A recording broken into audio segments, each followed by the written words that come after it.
How's that? Is that better?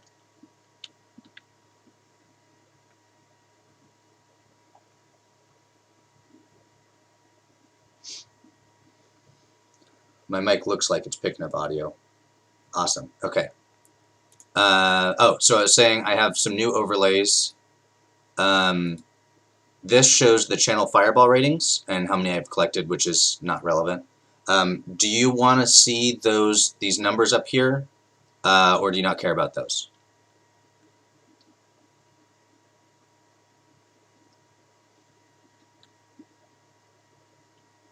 Also, I downloaded another overlay which you should see in game, which should allow you to like click on cards and click on graveyards and whatnot. Okay, well then I will play with the overlay at least for now. So I opened a mythic. Oh, this overlay is kind of irritating. Covers the picture, but that's all right. I think this Planeswalker is really good, so I'm probably going to take that. But I'll look at what else is in the pack here. Apostle's all right. Obviously, it's great when you're playing against black. I think Flame Sweep is pretty good. Reduced to Ashes is pretty good. Octoprophet's pretty good. I mean, you can see the numbers up there. Some of them are a little misleading, like I would never first pick a Blossoming Sands, even though it says a 3.0 there. But if I was looking to splash or was in those two colors, then I would. So I'm going to go ahead and pick this Planeswalker here, Mu Yanling, and see where we go from there. Alright, what do we have here? I think Lavakin Brawler's pretty good. I think that Silverback Shaman's very good. Let's see what else. The Drake is sometimes good. I would main deck one. Obviously, it's really good when you're playing against red. When you're not playing against red, it's pretty so-so. And Chandra's Spitfire can be good, but you need kind of the right cards to really take advantage of it. Otherwise, it's mostly just a 1/3 flying, but it is an elemental, which is relevant. I think I'm going to go with the Silverback Shaman here. It's the most powerful card in the pack at the moment. Blue-green is definitely an archetype, although it's elementals, which is the same as green-red and blue-red. But I'll go with the Shaman and see where we go from there. The Barkhide Troll's really good. Oh, Risen Reef. There we go. That's a very good reason for being blue-green. This is probably the best uncommon in the set. It's better than a lot of the rares too, so I'm definitely taking this here. The Barkhide Troll is also very good, but it doesn't even come close to this Risen Reef here. And then Wolf Rider's Saddle, I think, is also pretty good. I guess there's a chance Sleep Paralysis will wheel, or maybe Thicket Crasher will wheel. Anticipate will probably wheel, although I would be less excited about that. So I'm going to take this Risen Reef here. We're off to a good start. Alright. Well, the only blue or green card is Bone to Ash, which is just okay. Reduced to Ashes is pretty good. Obviously, it doesn't go with any of these picks. I'd certainly rather be blue-green specifically at this point, since I've got this Planeswalker and the Risen Reef. Although, theoretically, it could be blue something else splashing green. But Scuttlemutt's not bad. It mana ramps, it mana fixes, and it actually helps a lot with the hate cards. Alexandre, no, the cards are sorted by rarity. The rares first, and then the uncommons, and then the commons and the basic land. I don't think that's true on Magic Online, but it is here. So Scuttlemutt is it also helps if you have hate cards. You can turn cards into the color you need for the hate cards, and if they have hate cards, you can turn your creatures' colors that the hate cards are not hating against. So Scuttlemutt, I think, is actually pretty good, so I'm going to go with Scuttlemutt here. This is a pretty weak pack for me.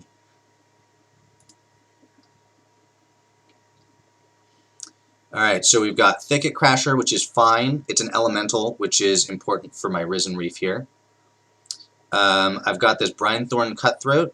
It's not an elemental, so it certainly doesn't work with the Risen Reef, or really any of the cards that I've picked so far, but it is a solid card. There was a Thicket Crasher earlier that might wheel. I think I'm going to take the Brineborn Cutthroat in case I don't really go elementals. And if I get a bunch of instant speed effects, then this could be quite good.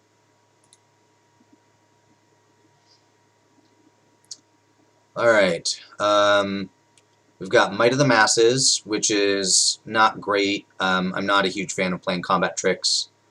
Woodland Champion, which can be good if you're making a bunch of tokens. If you're not, it's just a 2/2 for 2, which is not very exciting. I think blue-green doesn't make much in the way of tokens. White is the big token maker, so I probably don't want this. Marauder's Axe, which is fine. Vorse Claw, which is fine. It is an elemental, which is worth noting. Reduced to Ashes, I think, is the best card left in this pack. It's significantly better than this Vorse Claw, I think. So I'm going to take the Reduced to Ashes, and in case it turns out red is open and one of these other colors is not. I do have the Scuttlemutt, which will help splash, and even if I end up in blue-green, Reduced to Ashes is certainly splashable. So I'm going to take that.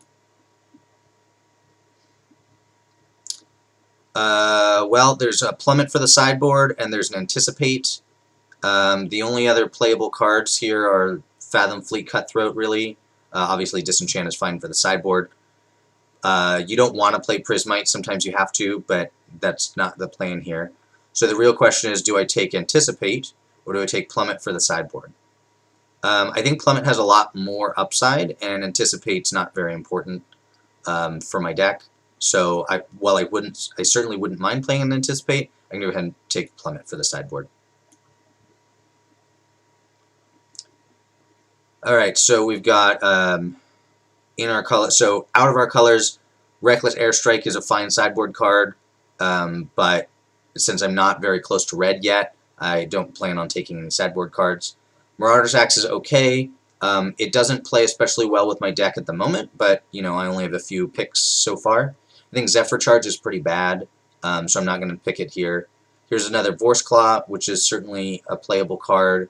And then Season of Growth can be good if you have cards that work with it. You need to be pretty creature heavy and have a lot of things that target your creatures, like Combat Tricks or Rabbit Bite, things like that. I currently have none of those, but we're still early in the draft. So the question is, do I take this Season of Growth or do I take this Vorse Claw? I don't really think that I'm going to be playing the Season of Growth, so I'm going to take the Vorse Claw because I would certainly play that if I didn't have enough playables.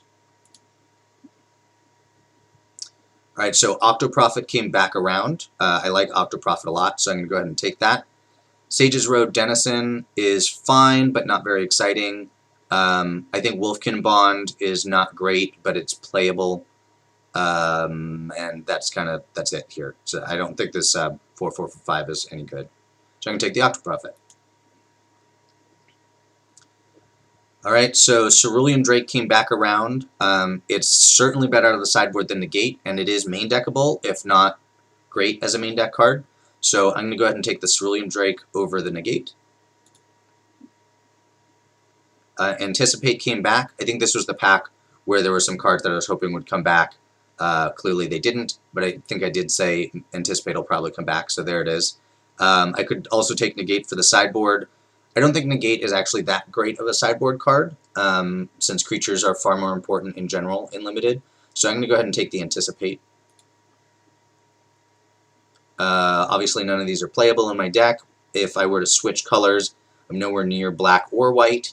I think Fencing Ace is probably better than any of these other cards. So I'll take the Fencing Ace, but not plan to play it here. Again, none of these are playable. I guess Duress is the most playable out of the sideboard. I'll put it in my sideboard.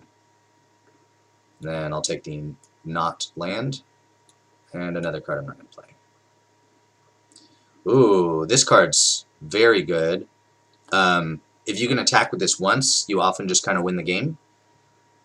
It's triple red, though, so I have to actually be in red to play it, which means likely I would have to give up on green at this point, since I seem to be a lot more blue at the moment. So that's certainly a possibility. What else do we have here? In green, this is the only playable. It's actually pretty good, the Netkester Spider. The Dragon's a better card, obviously. And then there's basically nothing in blue. So green didn't really look open in the last pack. We're going the other direction, so it could be open here. But I'm going to speculate on the dragon. If red ends up being really open, maybe I'll switch into red.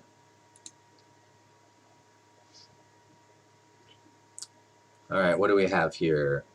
We've got this blue elemental. I think this card's very good. I think it's not quite as good as air elemental, but it is harder to kill, so that's definitely worth something.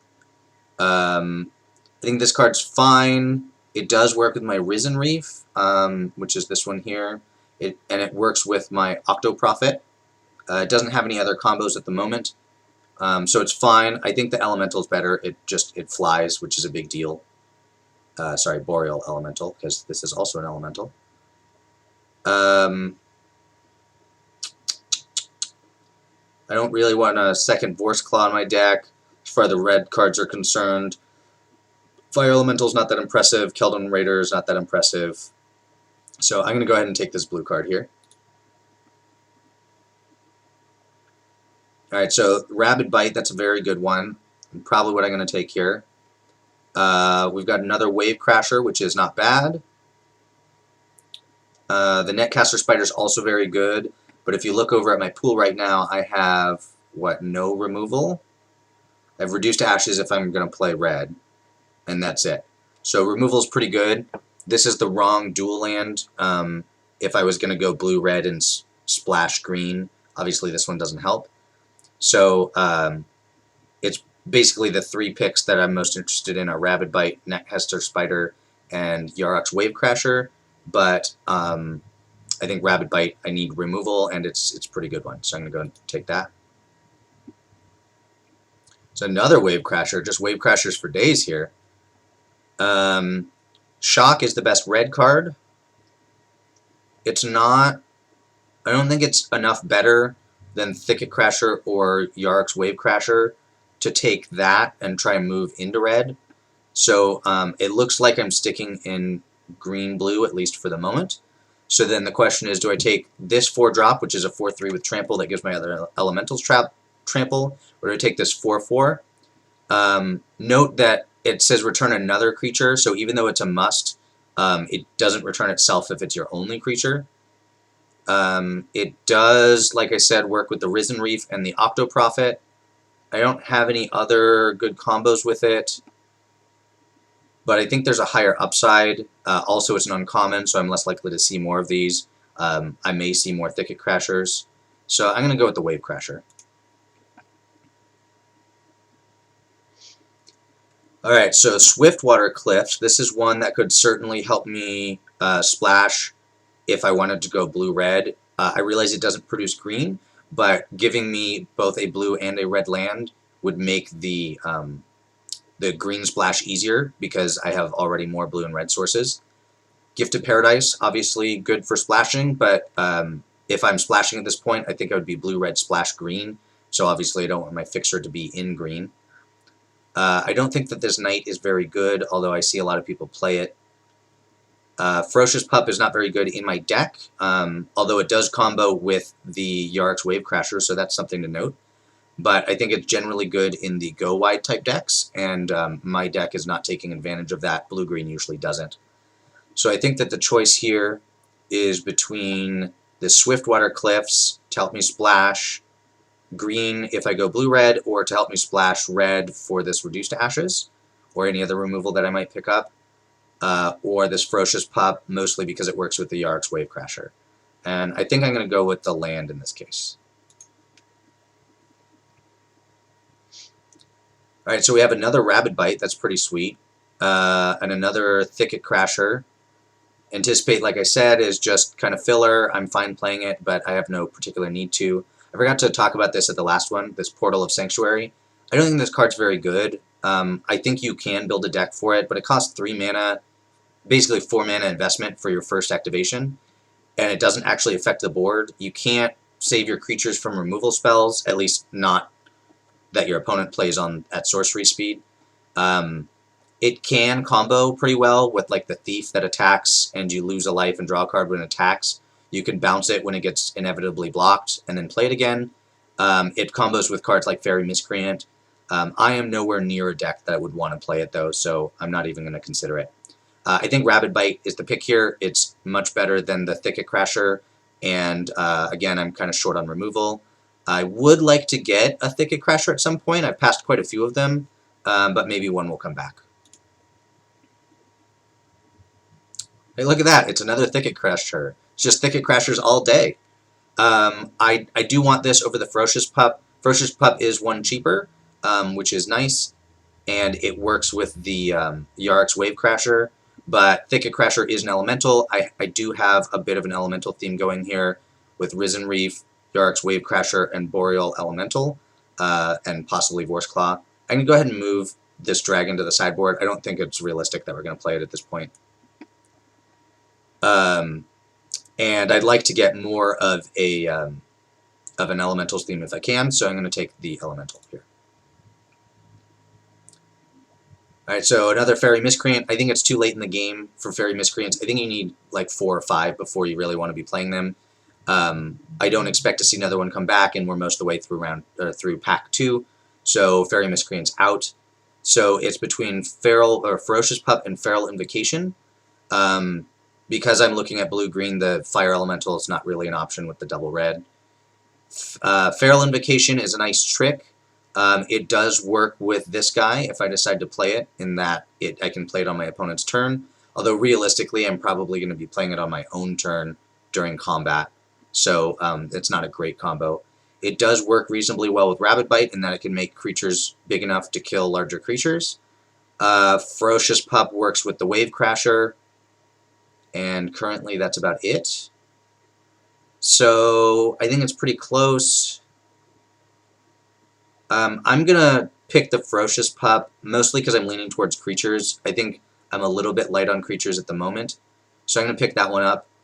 It also can help block for Mu Yangling, since it's 2 blockers, so I think it's a more important card to have. Of note, this Wand I've actually found to be reasonably useful out of the sideboard. I would never want to main deck this card, but there's definitely a lot of decks that have a bunch of 1 toughness creatures, and then the Wand gets reasonably good. So if I got one of those late, I wouldn't mind it, but in this case, I'm going to take the Pup. So there's a natural end that I could pick up for the sideboard.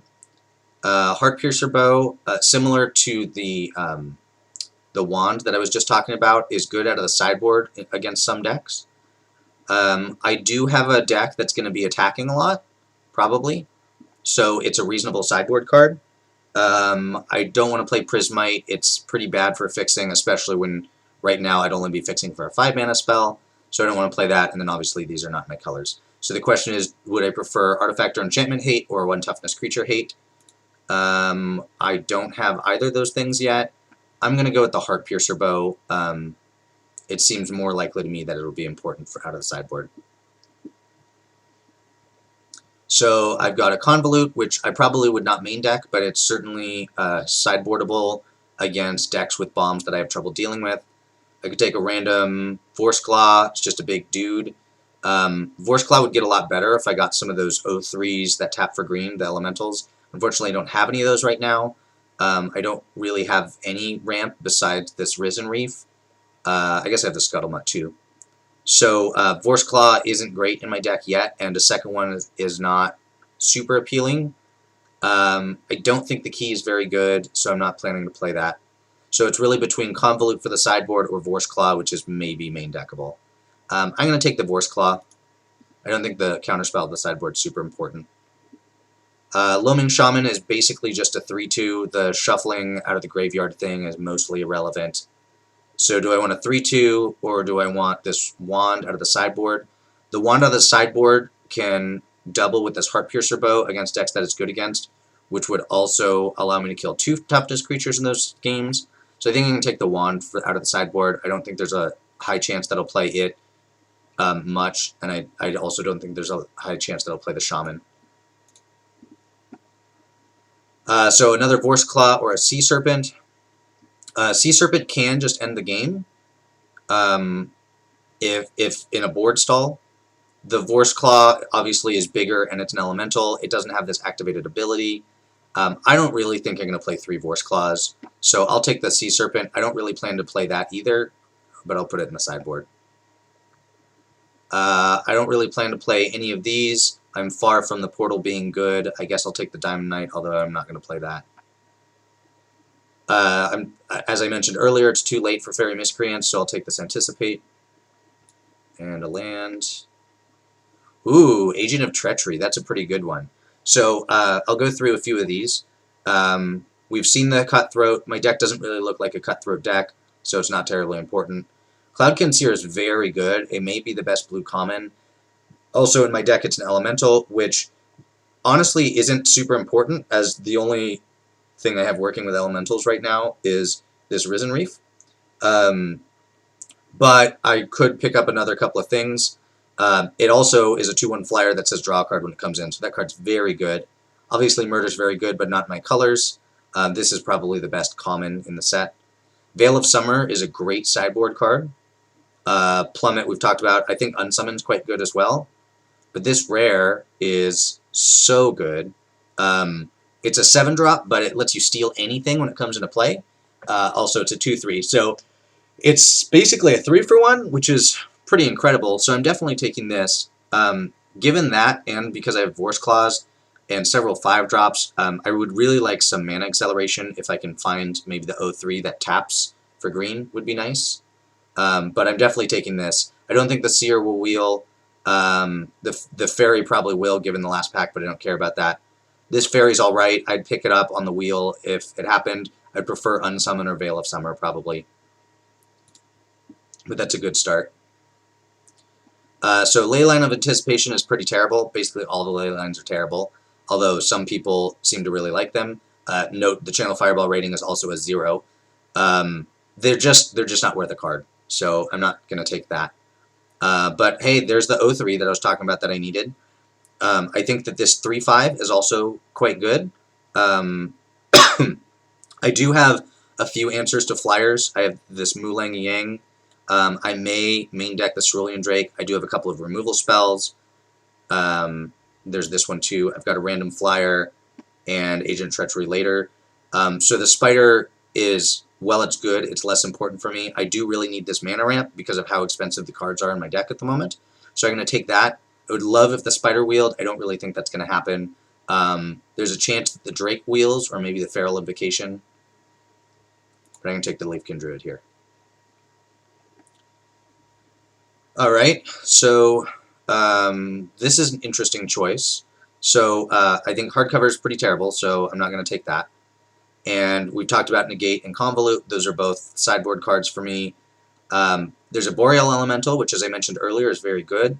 And there's a Netcaster Spider. So normally I would just take the Boreal Elemental and call it good. It's, I think, 3/4 flyers better than a 2/3 reach. The being hard to kill is neat. It can have some elemental synergies, but as I mentioned, I really only have one at the moment. But if you look at my deck, I have not very many cheap cards. That's why I wanted this Leafkin Druid. And I don't have much early interaction against flyers. So while I do have some interaction, it's not early. The Spider's early interaction against flyers, it's also an early creature. I think it's what my deck needs right now more than the Boreal Elemental, although I am sad to pass it.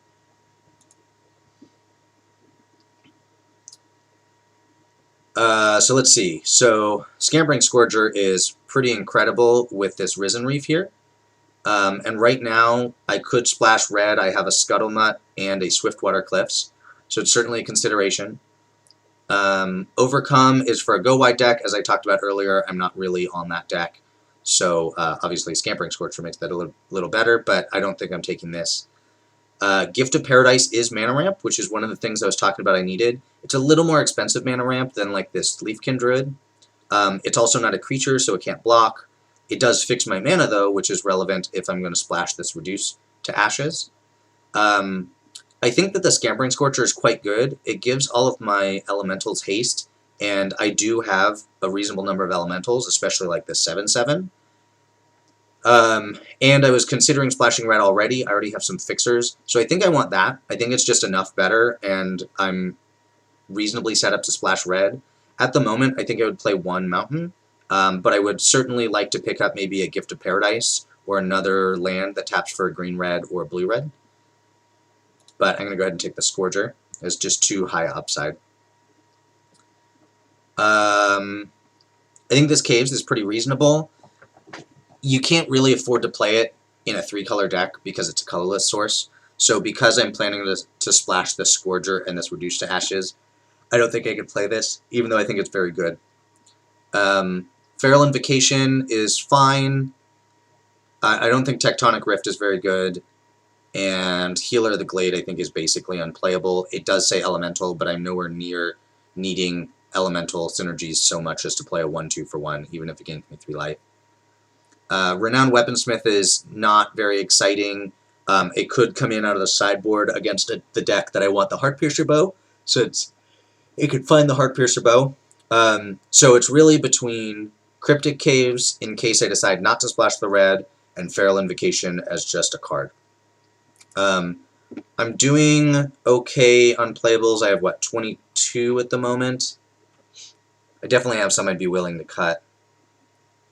I guess I'll take the Feral Invocation. I think there's a pretty good chance I'm going to be playing the Scampering Scourger, which means I'm probably playing red, so I wouldn't be playing the Caves. So I'm going to go ahead and play the Feral Invocation. Man, these Fairy Miscreants are coming around. It's too bad I didn't pick those other ones up earlier. So there's a combat trick. Basically, it's just a giant growth for 3, which is not very exciting. Veil of Summer is a really good sideboard card. And then the Marauder's Axe, which I don't think my deck is really taking much advantage of. So I don't think I'm taking the Axe. So do I want a combat trick or do I want Veil of Summer? I think Veil of Summer is just better out of the sideboard. And I probably wouldn't play this Growth Cycle in the main deck anyways. The Feral Invocation, I think, just does a better job because it's permanent. So I take the Veil of Summer for the sideboard. Excuse me.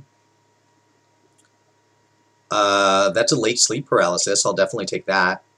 Tomebound Lich, by the way, is really good, but I'm not going to splash black. I'm already considering splashing red, and I only have the 1 fixer for black, so I'm not going to pick that up, but that's very late, which is surprising. Sleep Paralysis is a removal spell. It's kind of expensive, which isn't super exciting, but it's certainly better than the 3rd Anticipate or Boned Ash, which I don't think my deck really wants Boned Ash. I'm going to be tapping out a lot. So I'm going to take Sleep Paralysis.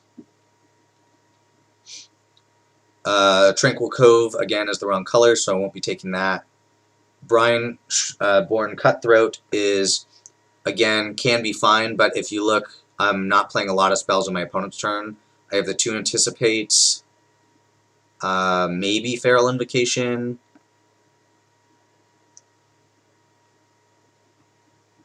And that's it. So, the Cutthroat's not very good. I actually probably want to cut the one I have already.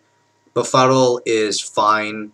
It does say draw a card on it, which means that the floor on any card like that is pretty high. But I probably wouldn't main deck this, but I might play it out of the sideboard in a deck against a deck where I expect to see a lot of combat interactions. Another Cutthroat. The Unsummon came back. That's nice. And Sprite and the Veil of Summer came back. So most of the cards I was looking at came back.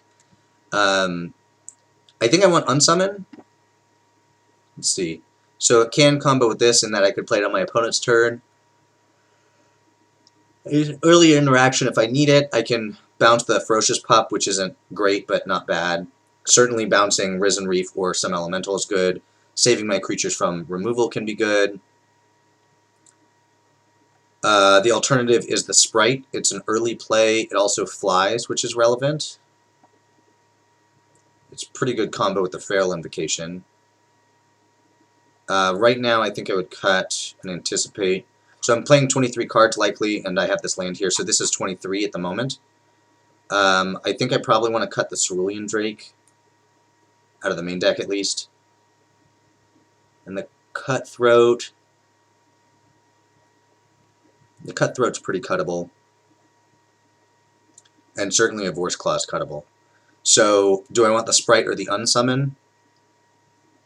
It's pretty close. I think Unsummon is better most of the time. I'm a little short on early drops. I guess I'll take the Unsummon. Cerulean Drake is great out of the sideboard. I'll put that there. Convolute is fine out of the sideboard, so is Negate. I'm going to go with the Convolute. So the difference here is the 1 mana could make a big difference. Oh, excuse me. But the negate obviously is more limited in what it can counter. So this can counter big bombs. This only counters, removal spells and things like that. I'm going to go with the Convolute. Well, there's another Convolute. I'd prefer negate and a Convolute over 2 Convolutes, but that's alright. Obviously, Fairy's terrible now. I'll take the Weaponsmith. And none of this matters. And another Anticipate. Okay. I'm going to go ahead and switch this. No, how do I do that? Is it... Oh, there it is. Okay, so my curve looks okay. I could play another Anticipate just as an early card. So these Rabid Bites are really they're really up here, right? I'm not going to play them on 2. Am I playing? I think I am playing the Red Splash. I like this extra removal. How much removal do I have? 1, 2, 3, 4. I guess this kind of counts.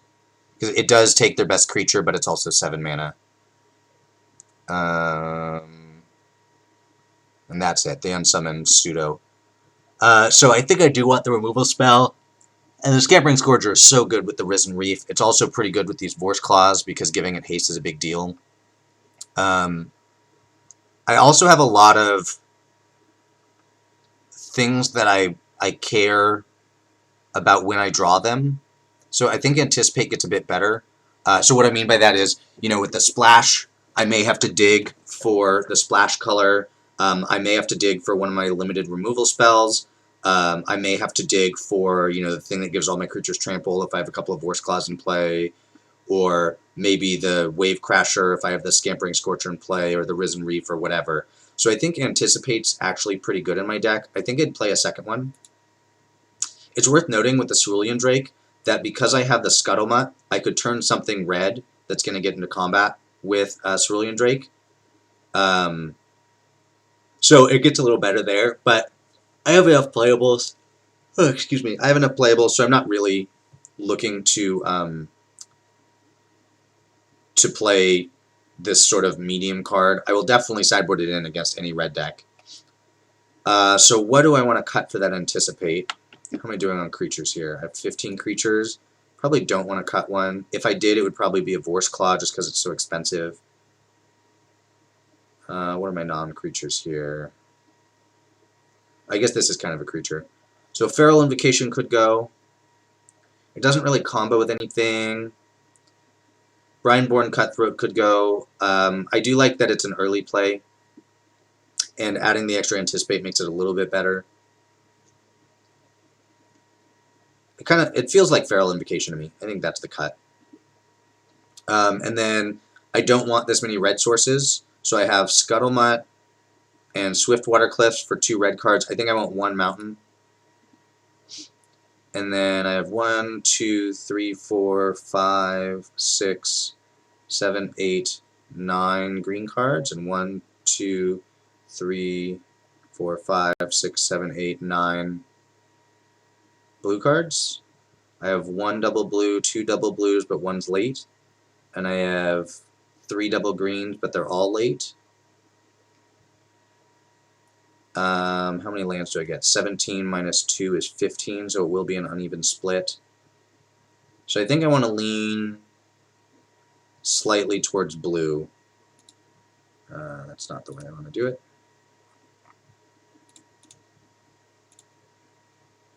So 15, 16, 17. Oh, but this is a blue source.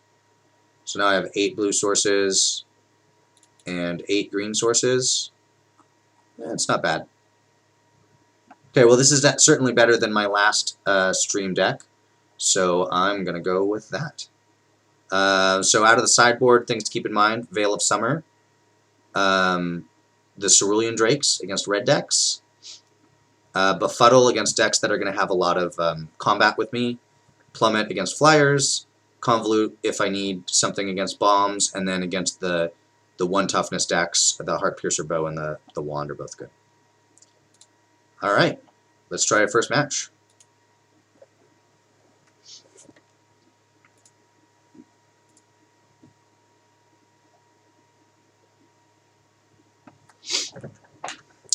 So I always play with the sound off.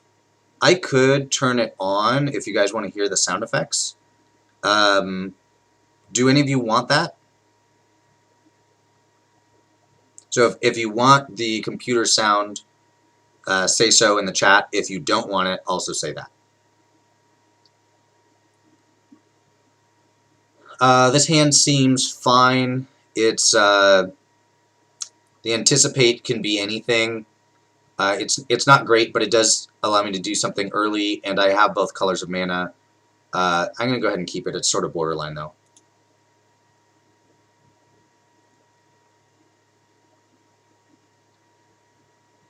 This is a very bad card, but on turn 1 it's a lot better, and I don't have any early plays, so it might actually get quite a bit of damage in. Also, a question for the chat. Can you click on cards? Is my overlay working for that? You should be able to click on graveyards, although there aren't any yet, and click on or hover over cards to get more information about it. Let me know if that works.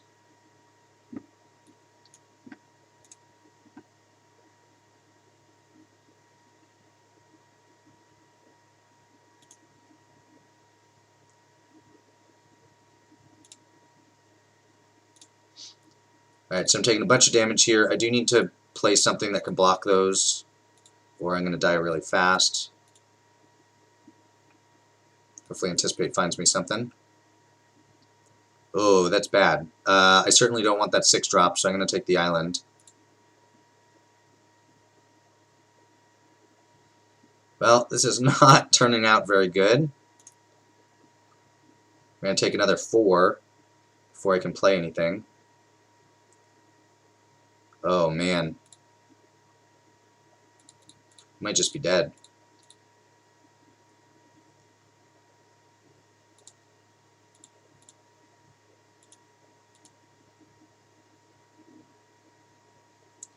Alright, let's see what we can find. Mulang, you're a bit late. Or Yanling. So, obviously that's the best card. I don't know that it's good here. I'm going to play the Wave Crasher next turn, and the Shaman the turn after that. The Swiftwater Cliffs gains me a life, which might be relevant here. It's also a red source for the Scampering Scorcher. As much as it pains me to put the Mulang on the bottom, I think I'm going to have to take the Cliffs.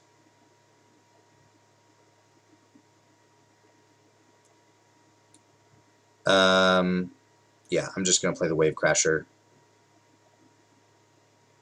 There was some consideration of playing Scuttlemutt, and then with the Swiftwater Cliffs, and then the next turn playing the Scampering Scorcher, and then playing the Wave Crasher to return it. But I don't know that I'm going to live that long.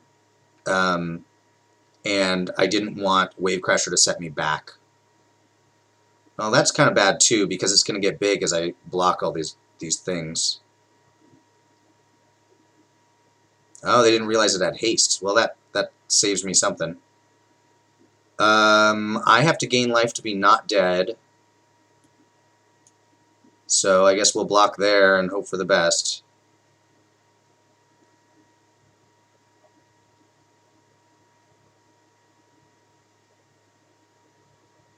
Alright, so this is definitely a match for the Heartpiercer bow and whatnot. I am dead. I'm going to take 3 on the attack before I even block, so the Unsummoned's not going to do anything for me.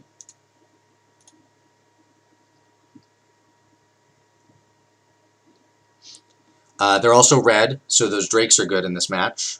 So I'm going to bring those Drakes in. The Wand and the Heartpiercer bow both seem pretty reasonable here. I think Anticipate can come out. That's not very important. Unsummoned seems not great, at least against that draw. I think the Cutthroat can go. It only has 1 toughness till I do stuff, and I cut the Anticipates. So let's see. So I could have Unsummon go. I could just take out a 6-drop with this Force Claw. That might be worthwhile. I could also take out Reduce to Ashes. Nah, I'm not going to do that. Alright, I'm going to take out a Force Claw.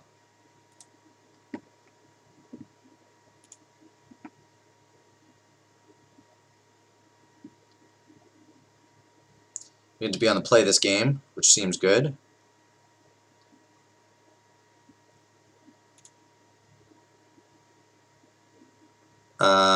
This hand seems fine. It's not super exciting, but it has a early drop. Unsummon could do some work here.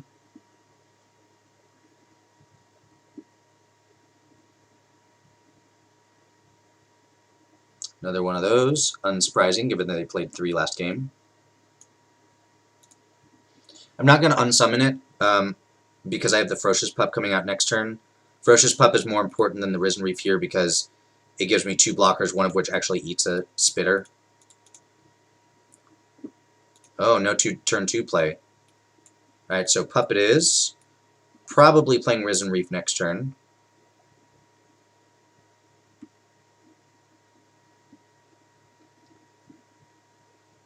Oh, tap land, that's good for me. Alright, let's play this Risen Reef. We're not going to get run over like last game. Oh, pro red guy, that's good too. I'm not going to attack because I want to be able to block the Scorch Spitter, and I think they're the beatdown right now.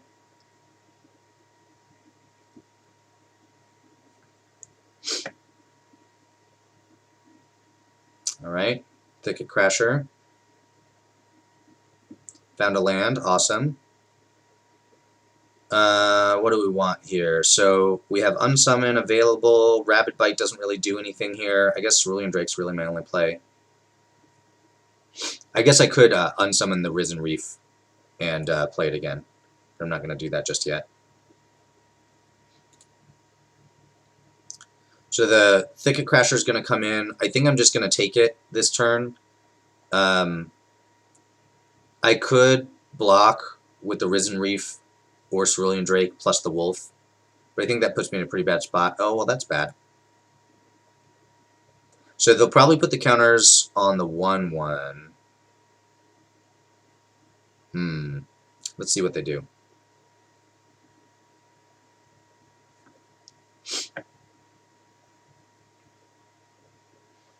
This may be the turn that I use Unsummon on the Thicket Crasher. I hope they put 2 counters on the Crasher, but I don't think that's what's going to happen here.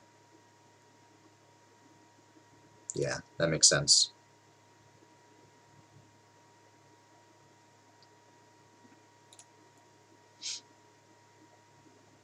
Alright, so good. They attacked with that. That means they want a blocker, so I can attack Vivian.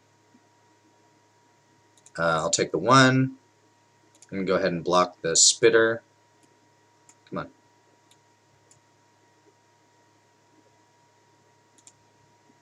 And then I'm going to unsummon the Crasher.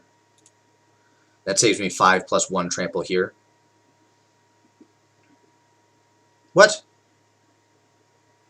That's a bug. That was not supposed to happen.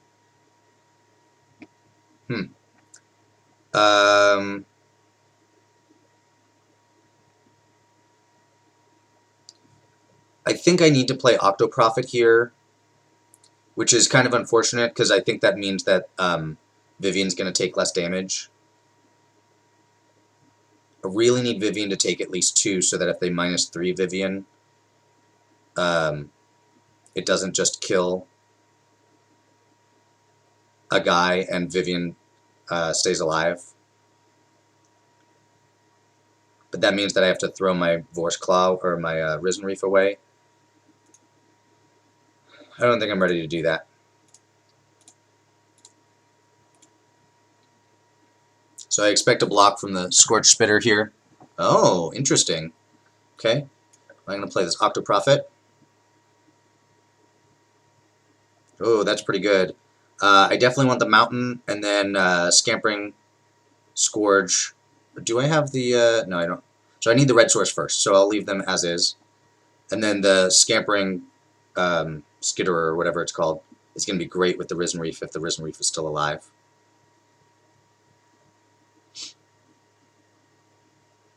I also can reduce to ashes something next turn.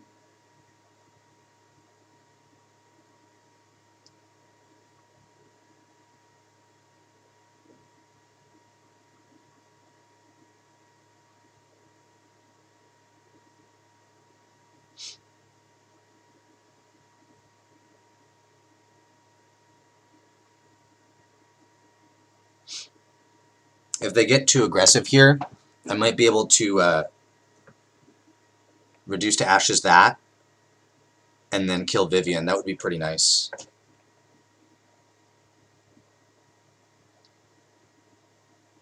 If they put 2 counters on the Spitter that already has a counter, I'm going to just chump block with the Ferocious Pup.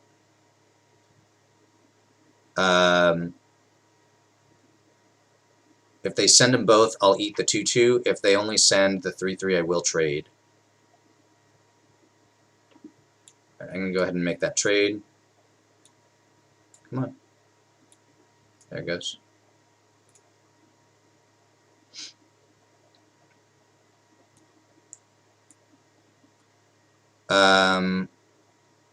So I'm going to go ahead and reduce to ashes this big guy. And I really, really want to kill Vivian. But to do that, I have to send the Risen Reef as well, and then they can just eat the Risen Reef, which they may or may not go for, but I really need the Reef for the Scamperer next turn. So I think I'm just going to suck it up and not kill Vivian. I'm assuming that I'm going to get a trade here on the Wolf.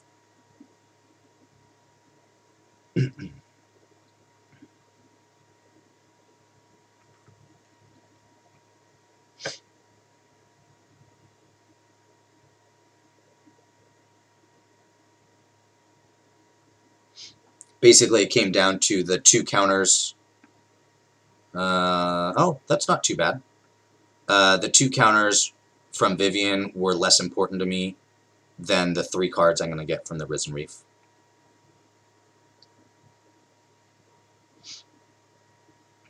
So I'm hoping they attack here. And that was not as many attacks as I was hoping for. I'm just going to take that. Alright, we got our own Scamperer.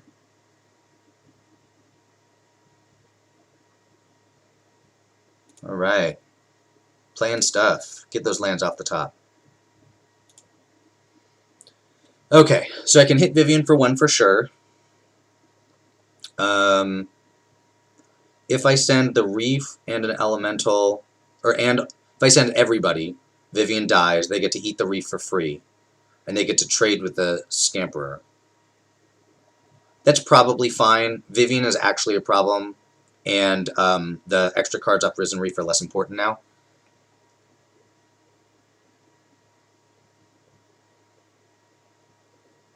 Oh, good point, Toph. Yeah, I forgot about Vivian giving trample.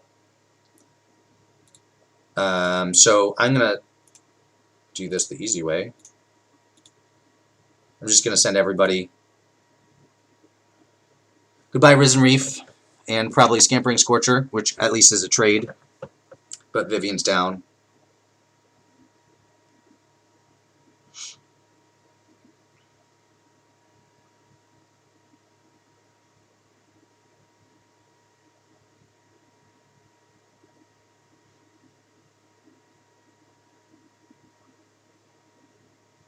Playing their own Risen Reef.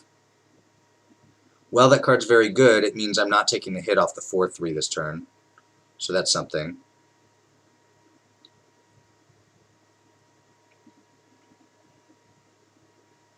So I'm probably going to have to bite that Risen Reef. Doesn't this say... Oh, elementals you control gain haste until end of turn. Ah, I thought it just gave all elementals haste.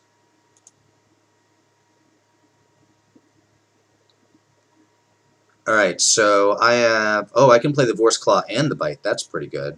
I'm going to do that.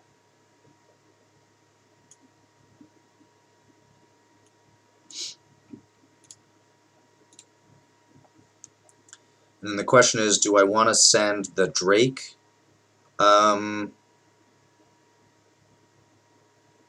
No, I don't think so. I think I'm content to sit here for a bit.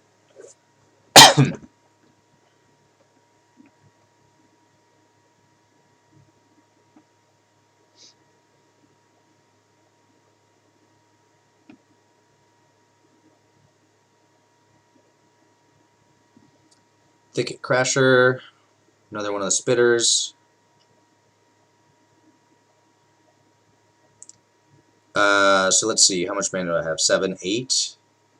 I have 9 mana with the cards in hand. So I definitely want to play the Thicket Crasher. I think I need to kill the Overgrowth Elemental. And I think I will just stop there for the turn. So they could theoretically have Unsummon, so I don't want to fight with the Vorse Claw. Bite. I'm going to bite with the Thicket Crasher because it's less disastrous if they have Unsummon. I am also going to sit for another turn.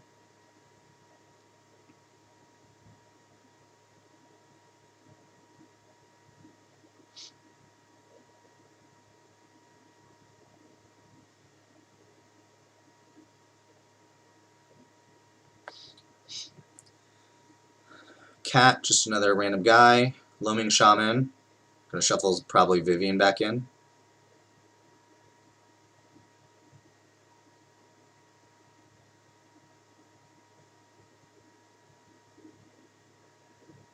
Vivian and the Risen Reef, that makes sense. Okay, so what happens if I attack with Vorse Claw?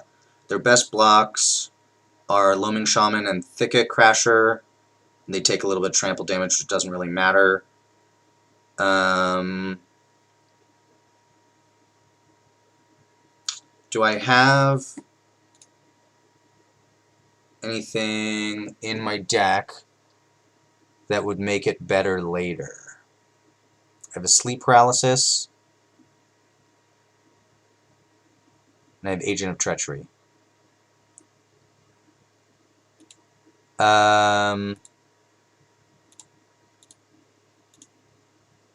I guess I'm fine making the trade now. So I'm going to do that, and then I'm going to play the Netcaster Spider. They might just take it because of how much life they have. And the Thicket Crasher does look like it's good on this board, so they may not want to trade it off. Alternatively, they can 3-for-1 themselves.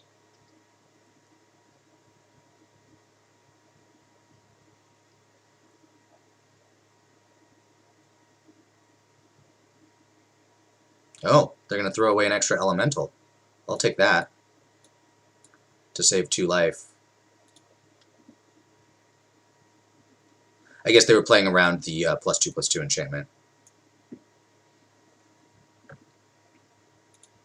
So my position looks a lot better now.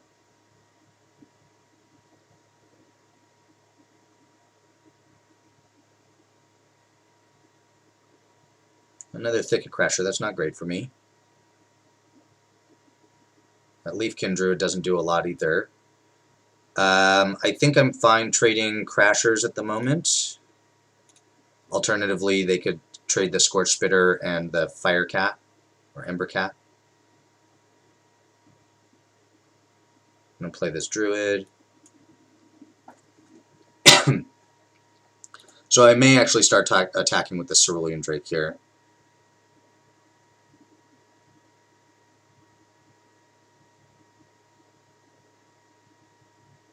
Oh, I hope they don't have another Scampering Scorcher in their deck. Hello, Maker. Okay, Scorch Spitter, that's more doable. Let's see, if I attack... the Pattern Matcher makes things difficult. I think I'm going to not attack. The 1 damage isn't worth it.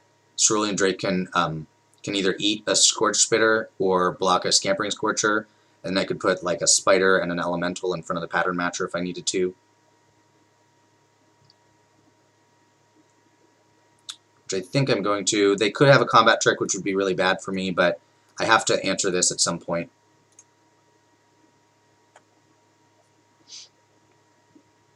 Alright, so that worked out. That Spider would have been more important if I had seen any flyers, but I haven't seen any flyers out of their deck yet.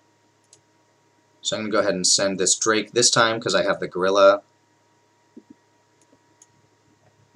Gorilla was a good draw, by the way, because it gets to attack. It'll probably die in the attack and draw me a new card.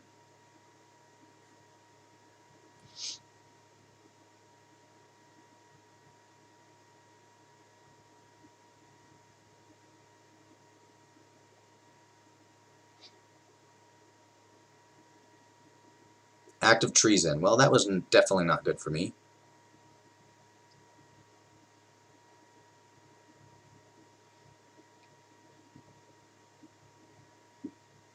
Alright, so I'm definitely... Come on. I'm definitely blocking here. And I'm blocking these. Oops.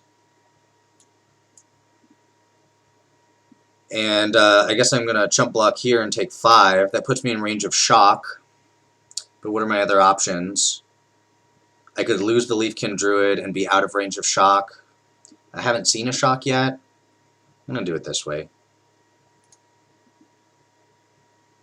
I'm still out of range of another one of these, Scorch Spitter, if they play it.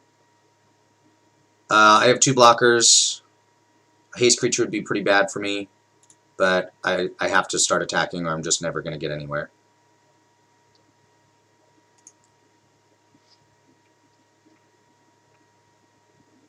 Alright, land, that's good for me. Me drawing a land, that's not good for me.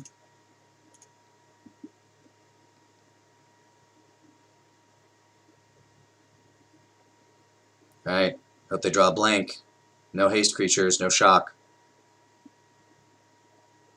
Thrashing Bronodon. Well, it's not a blank. It also means if I don't draw a creature, I have to stop attacking. I did draw a creature. It's pro-red, so the 2 pro-red cards, I'd have to throw away the Leafkin Druid. I guess that's fine. I'm willing to send in here. This might actually just trade for the Brontodon, but I get the card back, so it's still worth it. So if they attack here, the pro-red creatures block the red creatures. The Leafkin Druid blocks the Thrashing Brontodon and dies. That's okay.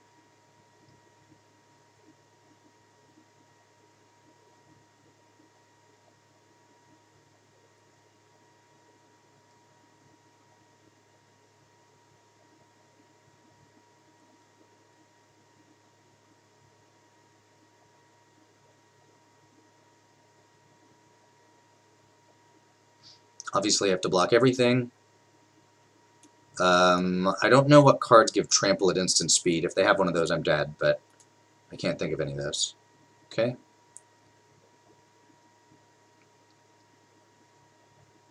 The Elemental, that's a pretty good draw. That actually puts me dead on board. Heartpiercer Bow, does that do anything? It does not. Huh. So I have to hope that they don't attack with everything.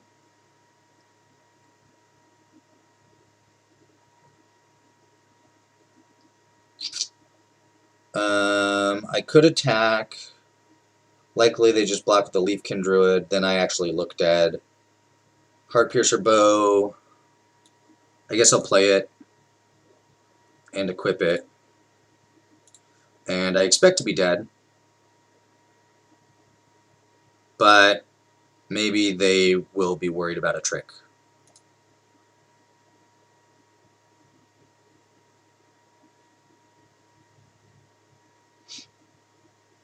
Because their attacks are pretty bad if I have something. But if I don't have something, I'm dead. Which is a high risk for them. If they drew another creature, they might choose not to attack and hope to try and kill me next turn instead. Nope, they went for it. Well, guess I'm dead.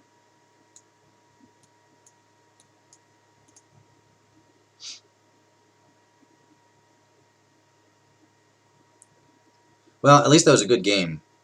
It's unfortunate that we drew so poorly at the end, but so did they.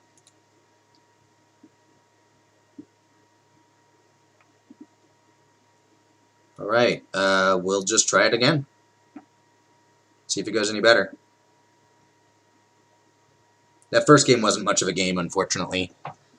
The second one was, which was nice, but, you know, we only really got to play one game for the match.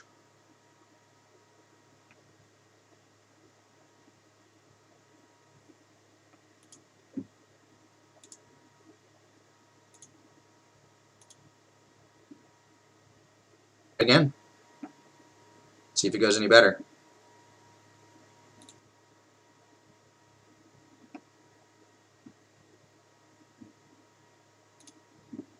Alright, we are going to play first. Oh, this looks very good. Happy with this hand.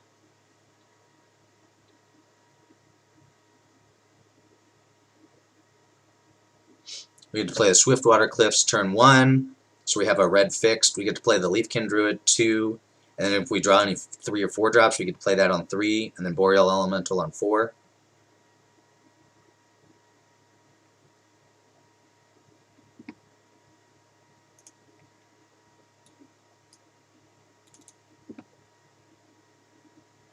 All right. Elemental on 4.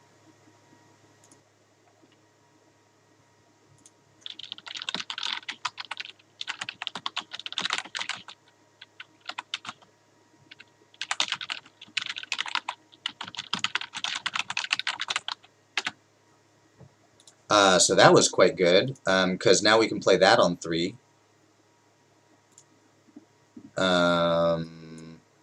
And it's protected by the Druid.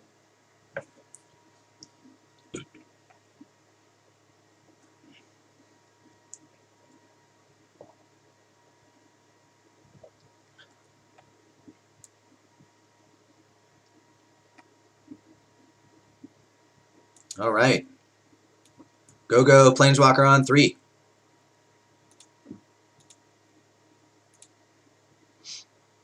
And unless something goes wrong here, we get to play the Boreal Elemental on 4, which is pretty sweet for any of you that wanted to see what this one does.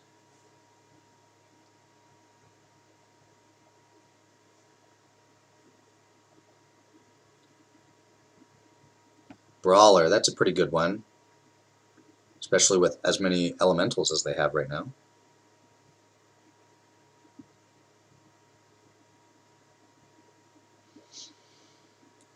Alright, I'm definitely playing this. So I could minus a Mulang.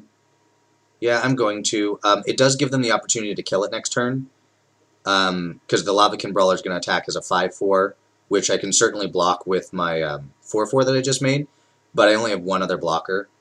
So they could kill it, but it would cost them both their 1/2 and their 2/2, which seems good enough to me.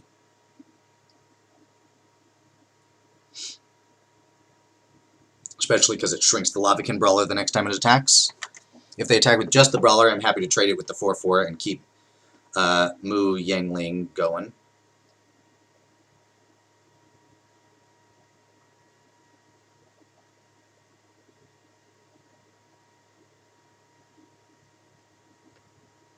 Alright. So let's see, what could they have? They could have +3/+3.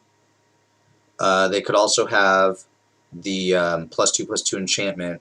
Both of those make me want to double block because it doesn't really cost me anything. So I'm going to double block.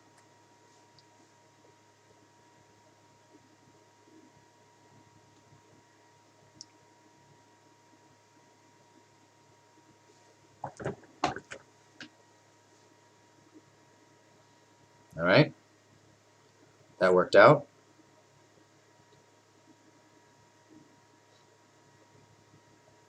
Oh, they had shock. Bummer.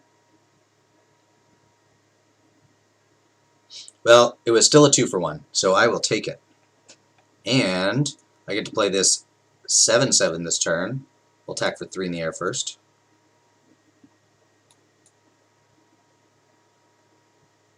Go, Gadget, Vorse Claw. Seems like a pretty horrible elemental.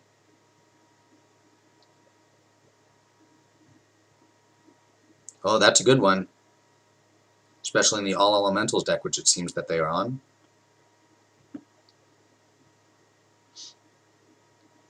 I would love a Rabid Bite. Rabid Bite would be a great draw. Or whatever to Ashes, the red removal spell.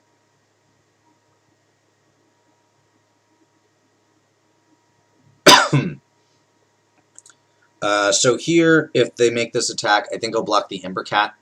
It's just bigger, and will deal the same amount of damage as the Scorch Spitter. Decided not to make the attack. I'm going to go ahead and anticipate, see what I can find. Ooh, Agent of Treachery. I will happily take that. And I'm going to go ahead and not attack this turn, because I'm going to plan to Agent of Treachery and steal that Creeping Trailblazer next turn.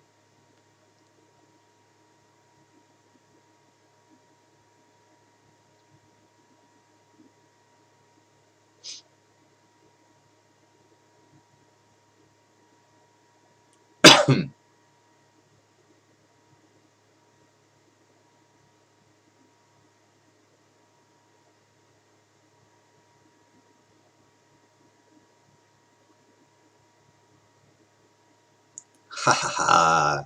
Come here, Creeping Trailblazer, you are mine.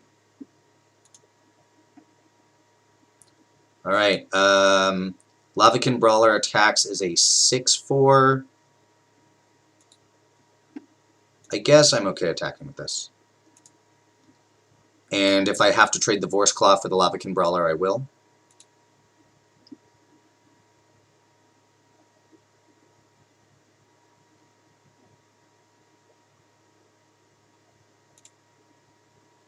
Oh, it's not even a trade now. Nice.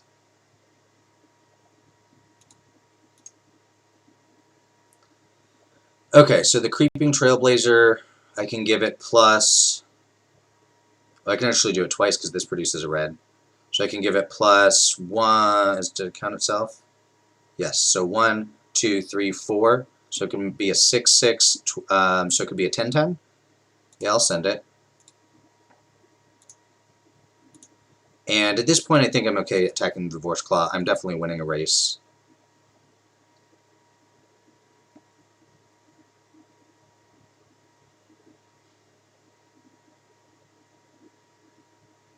Also, each creature they block with shrinks the Lavakin Brawler on the attack, so it becomes less threatening.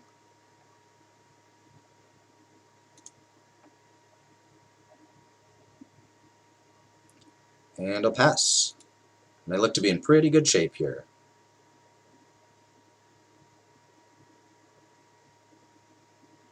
Alright, so they're on red-green. I definitely want the Drakes in, the pro-red Drakes, which will be very good in this match. I didn't see as many 1-toughness creatures, so I don't think I want the Heartpiercer Bow or the Wand. They're not on black-blue, so that one's not good. I will be getting into combat a lot, so the Feral Invocation or the Befuddle are definitely options. I think I don't want this Cutthroat. I don't like it very much in my deck. And this is a game that could go late, so I don't know that I want to cut Vorse Claw. I might have to, though. I can cut and Anticipate, actually. So then do I want to play Befuddle or Feral Invocation over something? Feral Invocation does seem pretty good in this matchup.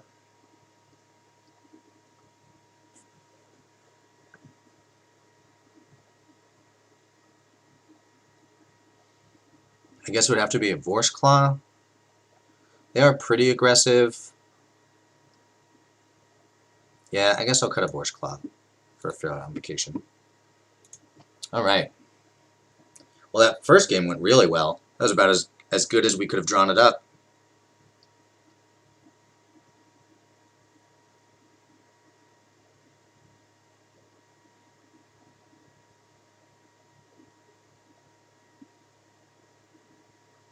Oh, this is pretty bad. It's 5 lands, a 4 and 5 drop. I can't even cast the 5 drop.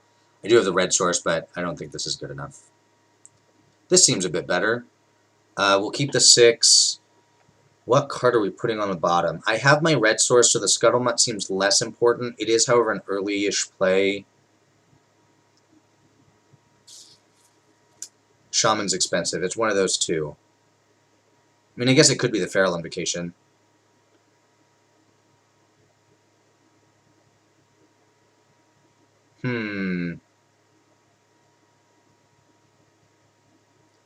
I think I want the Scuttlemutt because it gives me a chance at the turn for Shaman.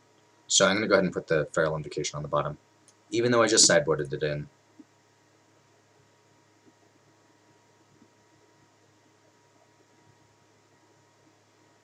Well, that's not great for me off the start. Mulang is good. With less good against the Scorch Spitter.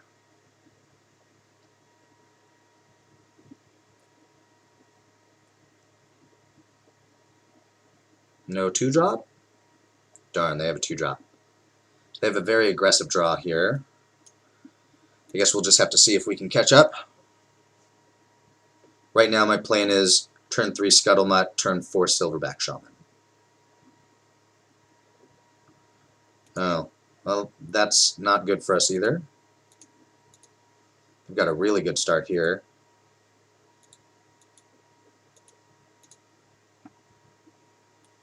Alright, let's see what we can anticipate up.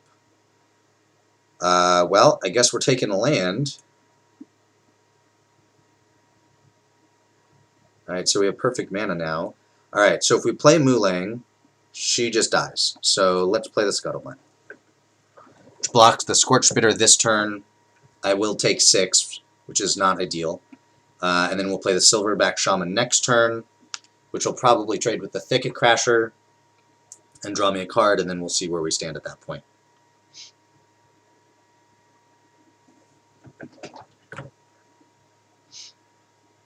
Uh-oh. Well, that's really bad. Now my plan has to be, I guess, Sleep Paralysis on the Thicket Crasher. Oh, are we just dead? No, we're almost dead. I think we're going to 2, which is the same as dead here.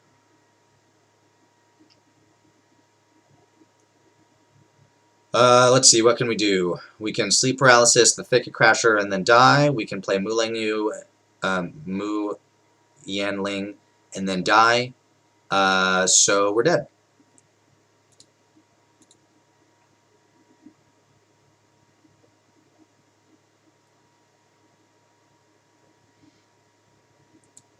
Alright, so they're aggressive. I could put the Brine-born Cutthroat back in just as an early play. We are on the play this game. Nah, I mean, I do have 2 Cerulean Drakes. The early plays seem to be red. I'll just keep it as it is. It's perfect. Run it back.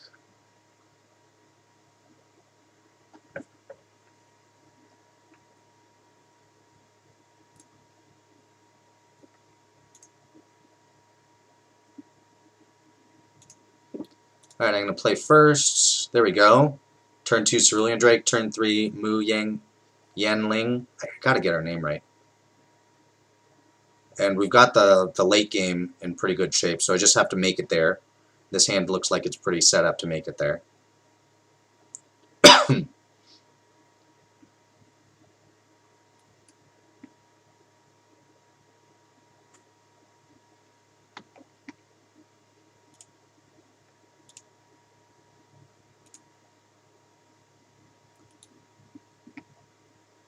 Alright, a 1-drop that attacks through Cerulean Drake. Not ideal for me, but that's alright.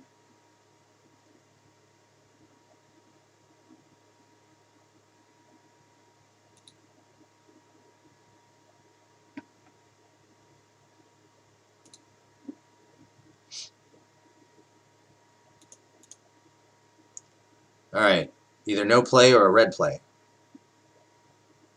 Well, that's okay. I mean, it ramps them, which is really good, but it does mean that I get to play this out here. Do I risk them playing a haste creature? I don't think it's worth the risk. So they could have the Skittering Scamper or whatever it's called, that if they play a land, they'd be able to play this turn. And then they would get a free 3 damage on Mu. That's not what I want. I want to be able to at least eat something if they're going to do that with the Cerulean Drake. Take a Crasher, fine.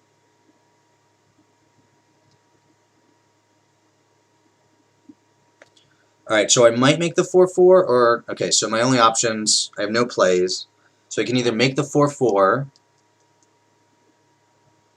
which they could certainly kill, or I can minus it, or plus it, rather, to give minus power to something. That actually doesn't seem very good. I'm going to go ahead and just make the 4-4. They have the option to kill it. But to do so, they have to send... both. Actually, I would have the option of it not dying, too, if I want to throw away the Cerulean Drake, which I think I don't. I think likely what's going to happen is they'll attack with both, and then I'll eat the 1/2 with my 4/4 and let Mu die.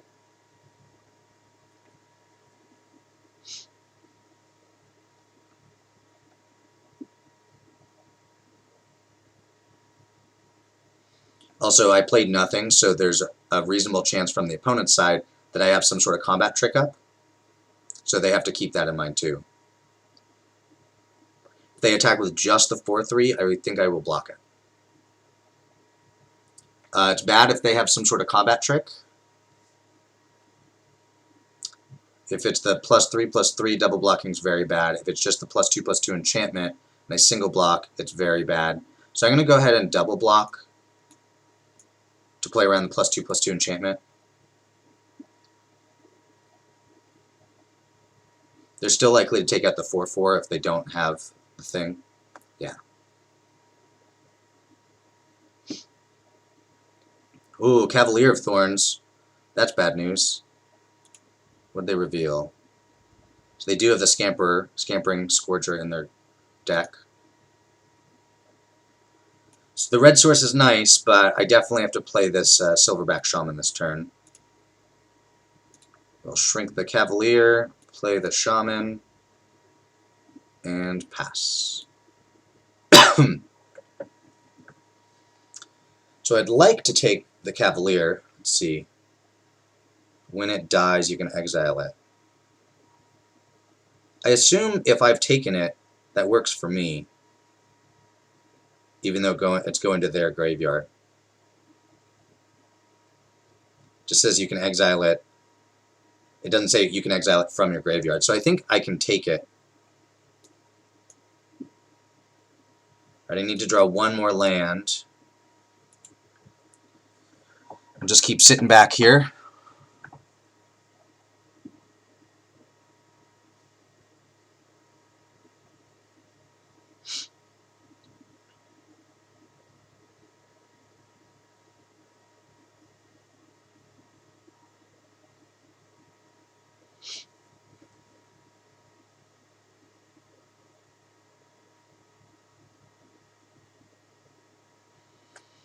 So I wouldn't mind if they played something with 5 toughness or less that I'm happy to reduce to ashes, because I can do that next turn if I don't draw my 7th land for the agent. Oh, they're sending everybody. I think I'm fine with Mu taking some hits. So I'm just going to make the obvious blocks. You know, the Leafkin Druid might actually be better than the healer, but I don't want Mu to take the extra one, so I'll do it this way.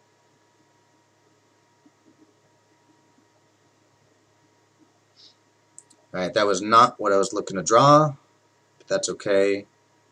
Now we're going to plus Mu again.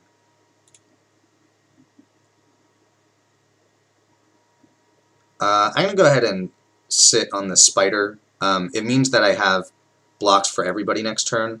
And like I said, I'm just trying to hit 7 mana for this agent so I can steal the Cavalier, and then I think I'm in good shape.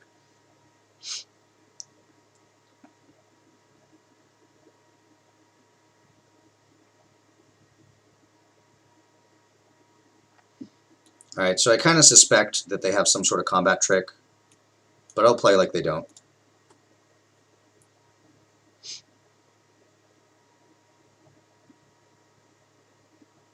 Oh, they could have the 2 damage to everything.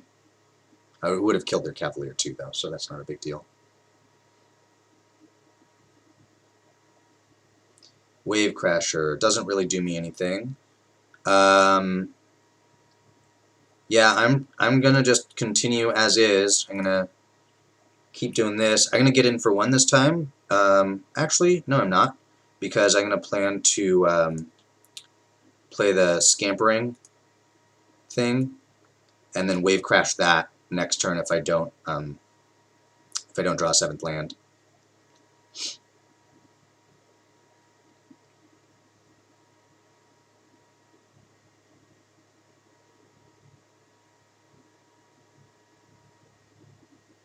I'm just going to keep sending it. I'm going to keep not killing it, because as I said before, I want to steal it.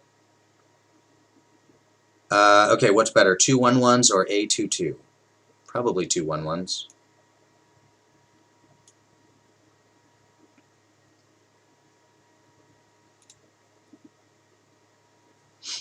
Okay, so I could make another 4/4 this turn, but like I said, I don't actually want to kill the Cavalier. I could throw away a 1/1 to do that. That's probably worth it. And I have enough blockers here. I'm going to go ahead and send the 1/1 flyer.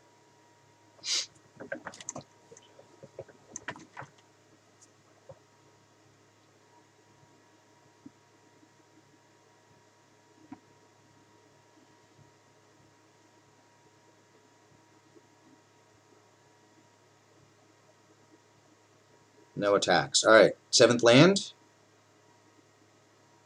No.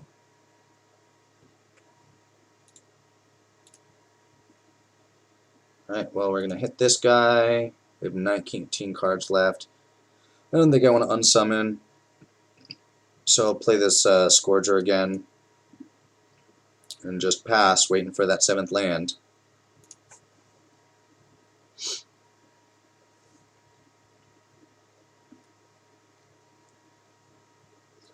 Lavakin Brawler is fine.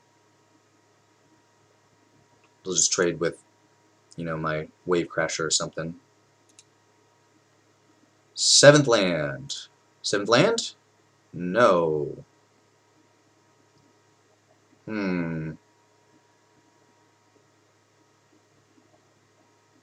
Yeah, just keep waiting.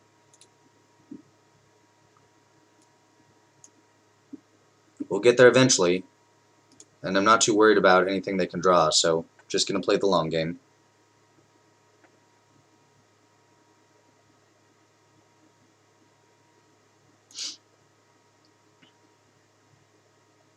I'm happy to trade the Wave Crasher if they send. They did not.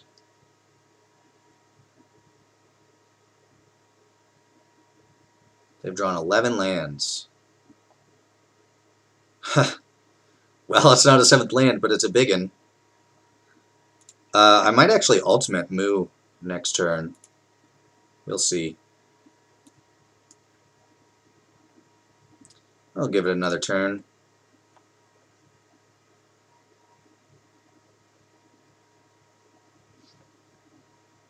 Oh, there's a good one. If I don't draw my land, I will go ahead and kill that with the Reduced to Ashes. It's interesting. I could actually unsummon the Cavalier and use decking my opponent as a possible out with only 14 cards left. But I think I just win if I can draw the 7th land, like in 2 turns. Rabid Bite.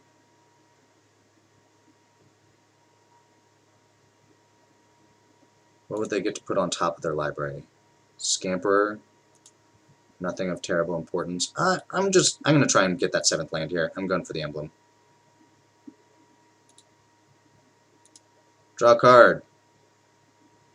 You're not a 7th land.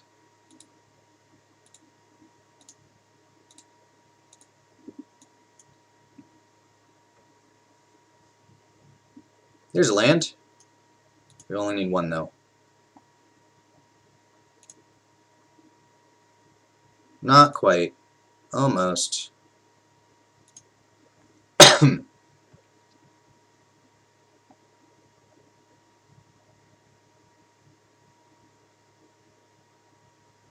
Spitter, alright.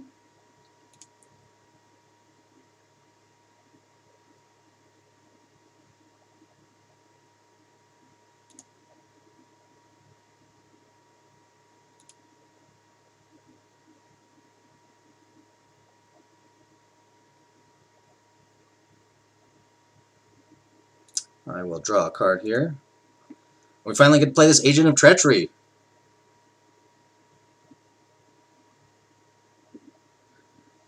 That's true, Maker. The Thicket gives all of my 1/1s trample, and as you know, that is very important. Alright, are they just going to scoop on the spot? Not yet.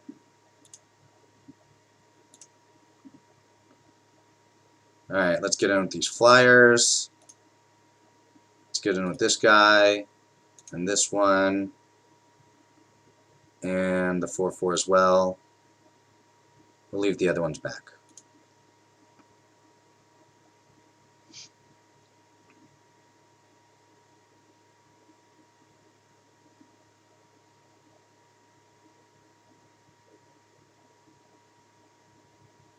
It's funny, I could actually unsummon my agent and steal something else if I really wanted to. Alright, we got it. We are now 1-1. Moo was an all-star that game.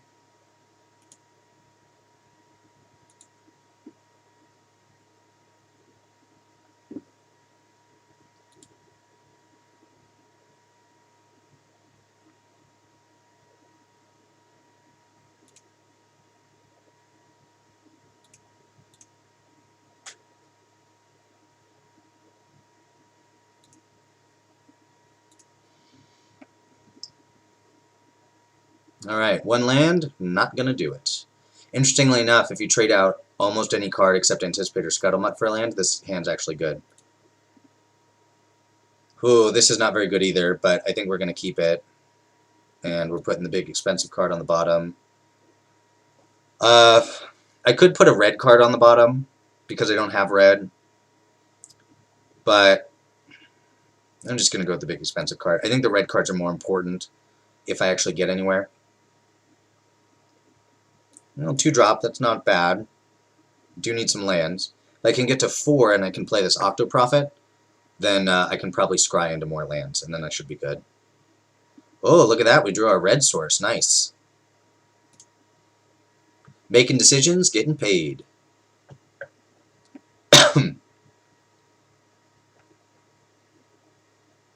Playing a 1-3, well that brick wall's my 2-1 pretty good.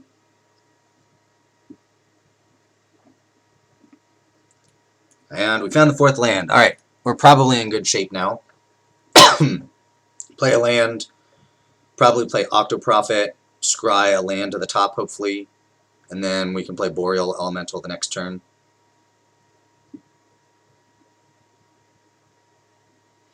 I would keep a the 1/1 Elemental that puts that draws you a card. I would keep that on top over a land. Alright, I will take the land. Do not want this Force Claw. So that attacks as a 4/4. That's not great for me because that means I would have to, if I double blocked, it would kill them both. I could also just plan to reduce to ashes it. And just take the 4.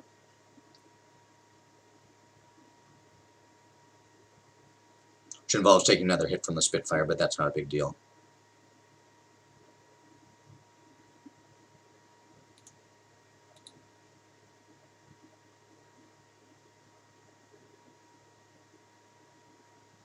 Thicket Crasher. That one's a bit more manageable because I can trade just the Octoprofit for it. Get this Brawler out of there.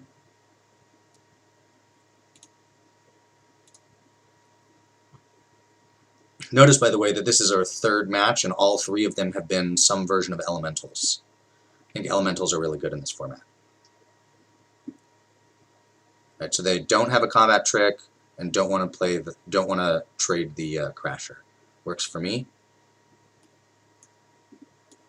Play the Boreal Elemental, and I don't want to trade the Elemental for the Octoprofit, and I'm behind on life, so I'm not going to attack. Well, I'm happy to trade the Octoprofit for the Thicket Crasher, so it would have been a fight attack. It means that the Crasher could have come back and either traded with my Elemental or dealt 4, and I don't want to deal with either of those things, so I'm just going to sit back.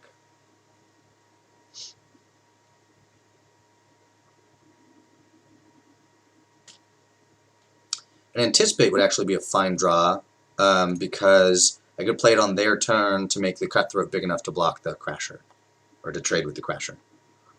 So they may have Chandra's Outrage in hand, and they're considering if an attack is good enough or not. They can't outrage the Boreal Elemental, but the Spitfires would get +2/+0. So they have something, clearly. It could be Outrage. They could have just drawn into like a +2/+2 enchantment. I think I have to block either way. I don't think I'm trying to play around anything here. +3/+3 pump spell would be a bummer.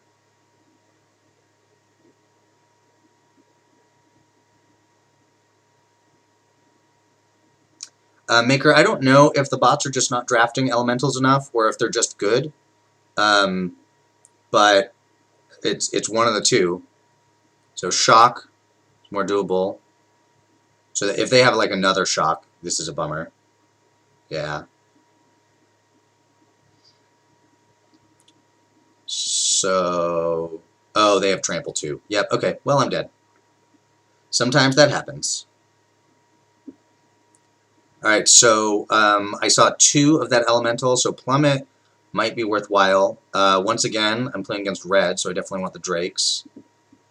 And I'll take anticipate and Netcaster Spider's good in this match, or might be. Would have been in that last game. I guess a Vorse Claw. And then do I want Plummet? So green-red doesn't normally have a lot of flyers. I've only seen 2. I don't think it's likely they're going to have more, so I'm going to go ahead and not play the Plummet.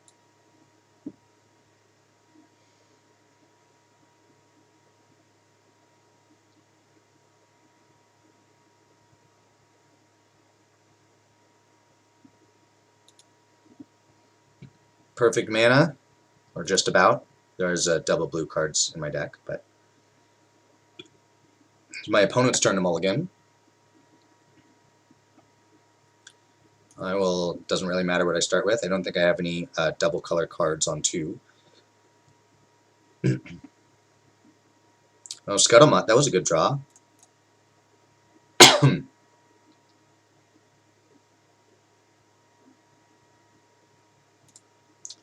Leafkin on 2. That's very good.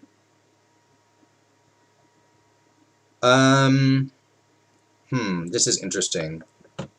The Cutthroat's not very good. The second blue source is worth considering. Leafkin Druid is also worth considering. I'm playing Scuttlemutt next turn. That leaves me with 5 mana. The Leafkin Druid's probably not great for me at this point.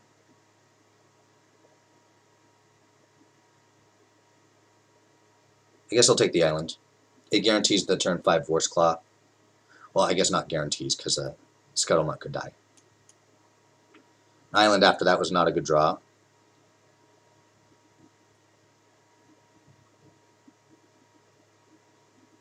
Ooh, Chandra's very good. Kills the Vorse or the Scuttlemutt here. So I can play Octoprophet or Thicket Crasher. I'm going to play Octoprophet here because I want the Scries. Oh, there we go.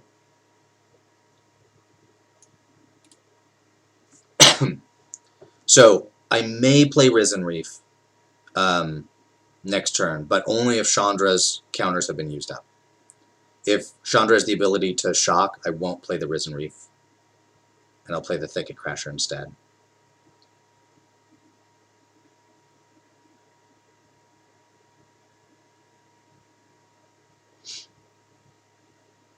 They have their own Thicket Crasher. Oh, 2 mana, huh? Interesting. A cat, okay. Let's see if they want to save Chandra or trade their Thicket Crasher or just chump. Yeah, trade makes sense. Alright, so I am now going to play my own Thicket Crasher.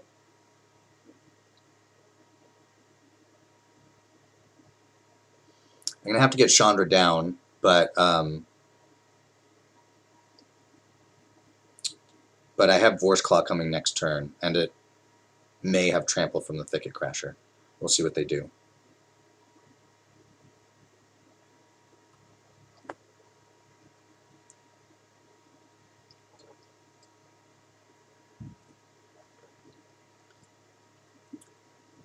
Played a 5/4. More mana.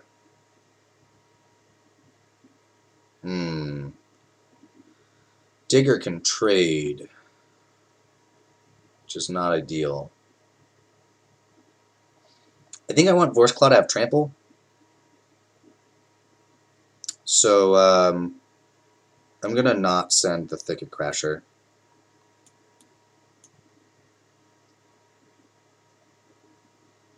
There was some consideration there to playing Risen Reef, but I think I need the Crasher. I think I need the Vorseclaw out. I need big creatures right now. If I draw a land next turn, I can play Risen Reef and the Scampering Scorcher, which would be pretty awesome. But that's my way back into this game right now. So I'm definitely behind. Luckily, red-green is not very good at dealing with a 7/7, but they could plus Chandra and then have Rabid Bite, which would be bad.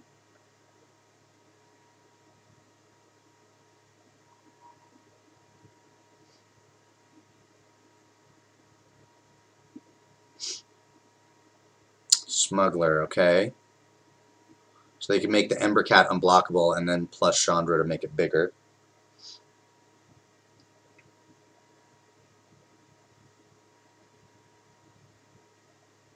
Chandra's been an all-star this game.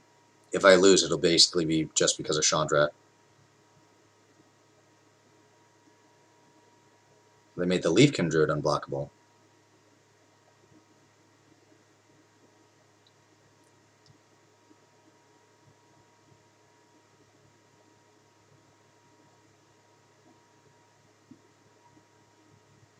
Okay, I'm going to take it because I can guarantee... well, I could trade with the Fire Elemental, but if I don't, I guarantee killing Chandra with the Vorseclaw. If I take it, it's 9 damage, putting me at 11. Goblin Smuggler does put me on a clock.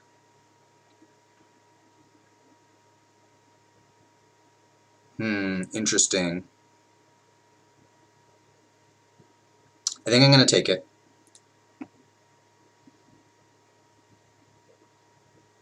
Agent of Treachery, that was pretty good, but not the card that I can play this turn. I can go ahead and kill Chandra.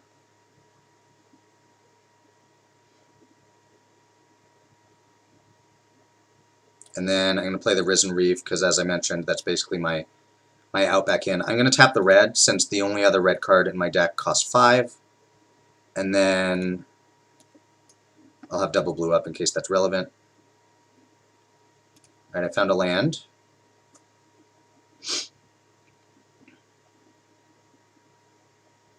So I might actually have to Agent of Treachery the Goblin Smuggler just to take the clock off, which obviously is not ideal, but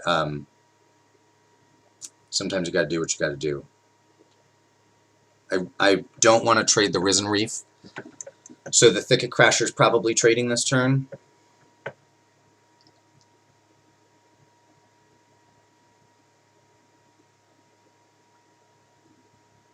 Another Chandra? Well, that's very bad.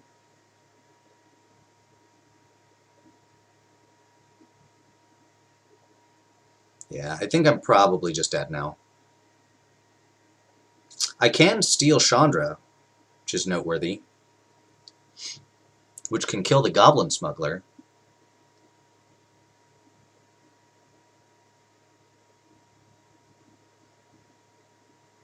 I do have to make this trade.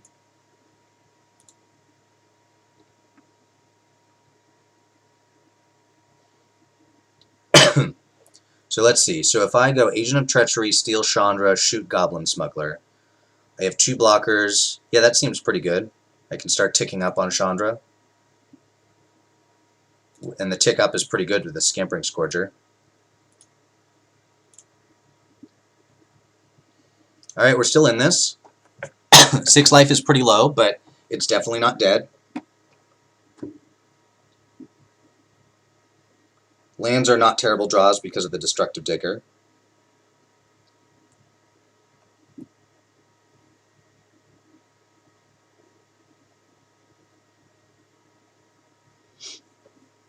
I'm probably going to save this Sleep Paralysis for something especially dangerous, like a Flyer, or maybe a Death Toucher. or just a big guy.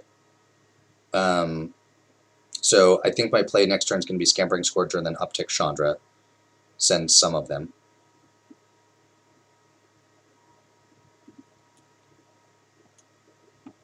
I could Sleep Paralysis the Digger.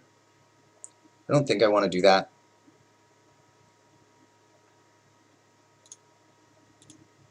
So I need to leave at least 2 blockers.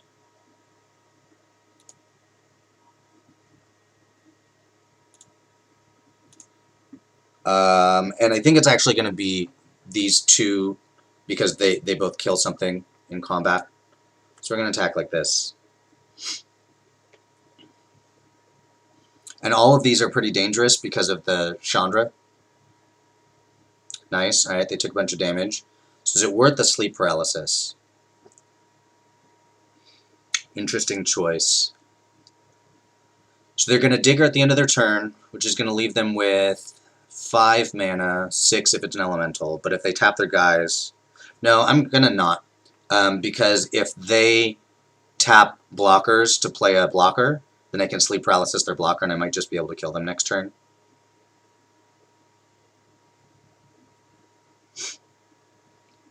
So note, Chandra is still an all-star this game, but now it's on my side.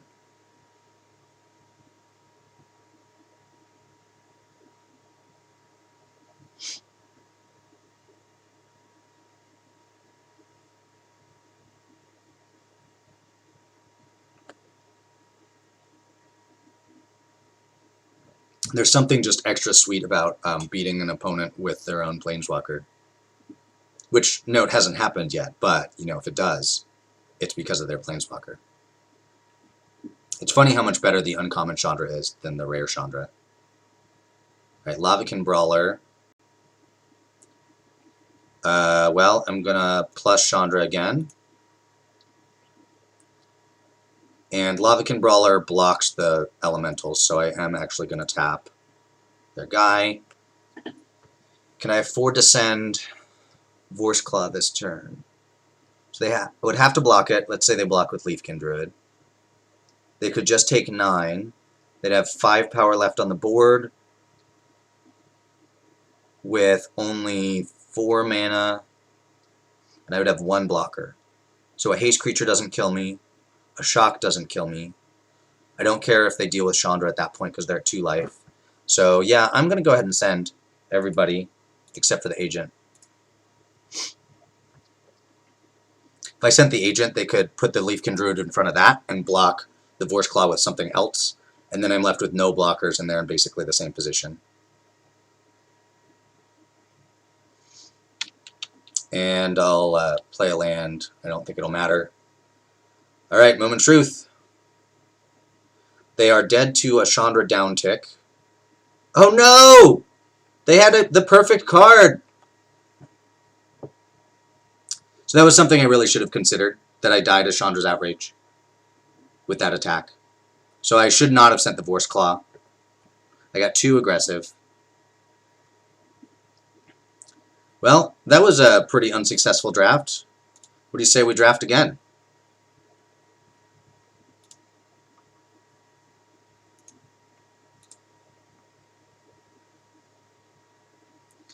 Alright, Steel Overseer is not bad. I think Yarok's Fenlurker is quite good. And Goblin Smuggler and Boreal Elemental. I think it's between Fenlurker and Steel Overseer.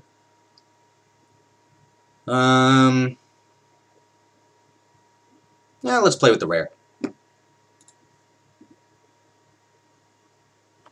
It's also colorless, so it can go into any deck. Audacious Thief is pretty good. Silverback Shaman is good. Boreal Elemental is good. Silverback Shaman is the most powerful of them. Audacious Thief has the highest upside. Well, we played a lot of green recently, right? So let's go ahead and play the pick the Audacious Thief. Oh, look at that, another Audacious Thief. That's pretty sweet. Yeah, taking that. Spectral Sailor is also very good. If it were just between the two, I might even pick the Spectral Sailor, but the Audacious Thief is still in black, and so I'd like to stick to one color if I can. Winged Words is pretty good. Cerulean Drake is fine. This dragon is fine. Yeah, I mean, I could take the Fathomfleet Cutthroat, which does actually play pretty well with the Audacious Thief. But I can take the Winged Words. I think it's just a better card. So Leafkin Druid is very good.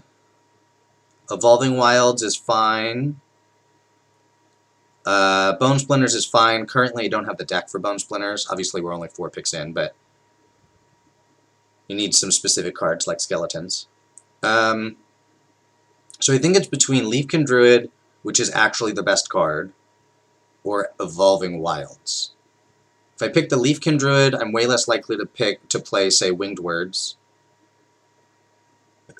Yeah, Maker, Chandra is so outraged that I stole her. She had her revenge. I'm going to pick the Leafkin Druid. See where we go from there. Frostlynx is very good. Aerial Assault is fine. I don't like any of the other cards. I'll take Frostlynx. It also goes pretty well with the Audacious Thief. I could pick a Thornwood Falls, which could help if I end up like in just splashing the blue or splashing the green. Obviously, I wouldn't splash green for the Leafkin Druid. Bone to Ash is fine. Sanitarium Skeleton has some combos in black, but I'm not doing any of those just yet. I can take the Thornwood Falls. None of these are very good. Piranhas can be good if I end up in sort of a control deck or a flyers deck. Undead Servant can be fine if I end up with a couple of vultures and several Undead Servants, but I think that's less likely. So take the Piranhas. Goblin Smuggler is the best card. Obviously, I'm nowhere near red, although it works pretty well with Audacious Thief. I don't really... It's enough better than Feral Invocation, and I'm not even sure that I'm going to be in green. Although, again, Feral Invocation works pretty well with the Audacious Thief. You know what? Maybe I'll do that. That way, if I end up in green-black, I can be on the Audacious Thief deck. These are all pretty bad. I guess I'm going to take the Abomination over the Loaming Shaman, but I'm not going to plan to play it.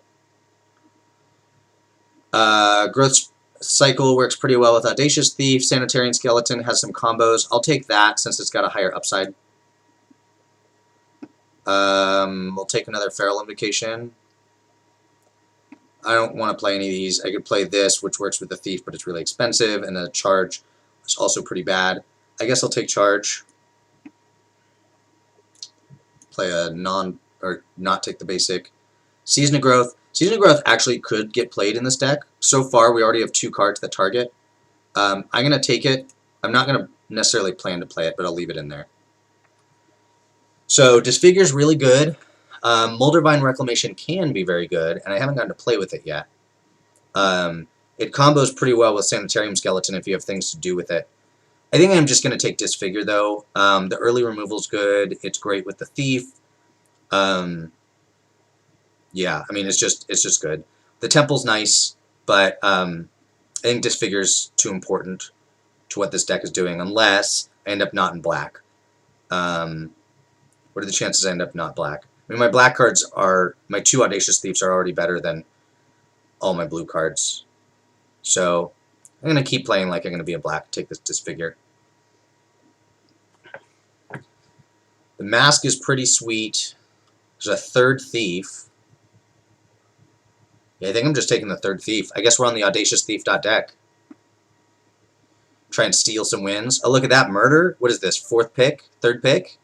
It's a pretty late murder. That's first pickable. I am happy to take that. Alright, what do we have here? So the Silverback's very good. I think there's still a reasonable chance that we end up in green. I don't know that my green is any better than my blue at the moment. Leafkin Druid's very good. Feral Invocation's kind of whatever. Season of Growth may not even make it in the deck. Frostlynx is good. Winged Words is good. So it's the Shaman versus Sleep Paralysis. Again, Sleep Paralysis, great with Audacious Thief, because it can punch it through. Unfortunately, if I miss my 4th land drop with the Thief, I can't play Sleep Paralysis at instant speed, so I can't draw the card off Thief first. The Silverback Shaman is just more powerful. My blue cards are better right now. Kind of interesting. I think I'm going to go with the Silverback Shaman because it's just a better card, and this Thornwood Falls could help me splash blue, which I'm more likely to want to splash than the green. Got another Leafkin Druid. Chandra's Outrage, the scourge of my last game. Well, obviously it's in red, so I'm not taking that. So Leafkin Druid or Netcaster Spider. I think I want to take the second Druid. The second Druid now gives me outs to be kind of rampy, so I could start playing more expensive cards. The Spider is really good, but yeah, I think I just want the Leafkin Druid here. Let's see. All of these are pretty bad. The Unchained Berserker is fine, but obviously I'm nowhere near red, and you have to be pretty aggressive for that. I'm leaning pretty hard into green-black at this point. I guess I'll take the Wolfkin Bond. It's not a great card, but with 3 Audacious Thieves, it can... You know, I can play it on Audacious Thief, especially with a Leafkin Druid on 2, Audacious Thief on 3, and then I can play the Wolfkin Bond on 4. So I'll take it. I don't know if I'll play it or not. And with the double ramp, I'm going to go ahead and put this back in. I don't know if I'll play it or not, but I have more outs to play in the 6-drop here. So there's another Season of Growth. Blood Burglar's not bad. It is a 2-drop and it attacks well. It's obviously great with the Feral Invocation too. Jungle Hollow's pretty good because it'll help fix my mana. So I think it's between those, Blood Burglar and Jungle Hollow.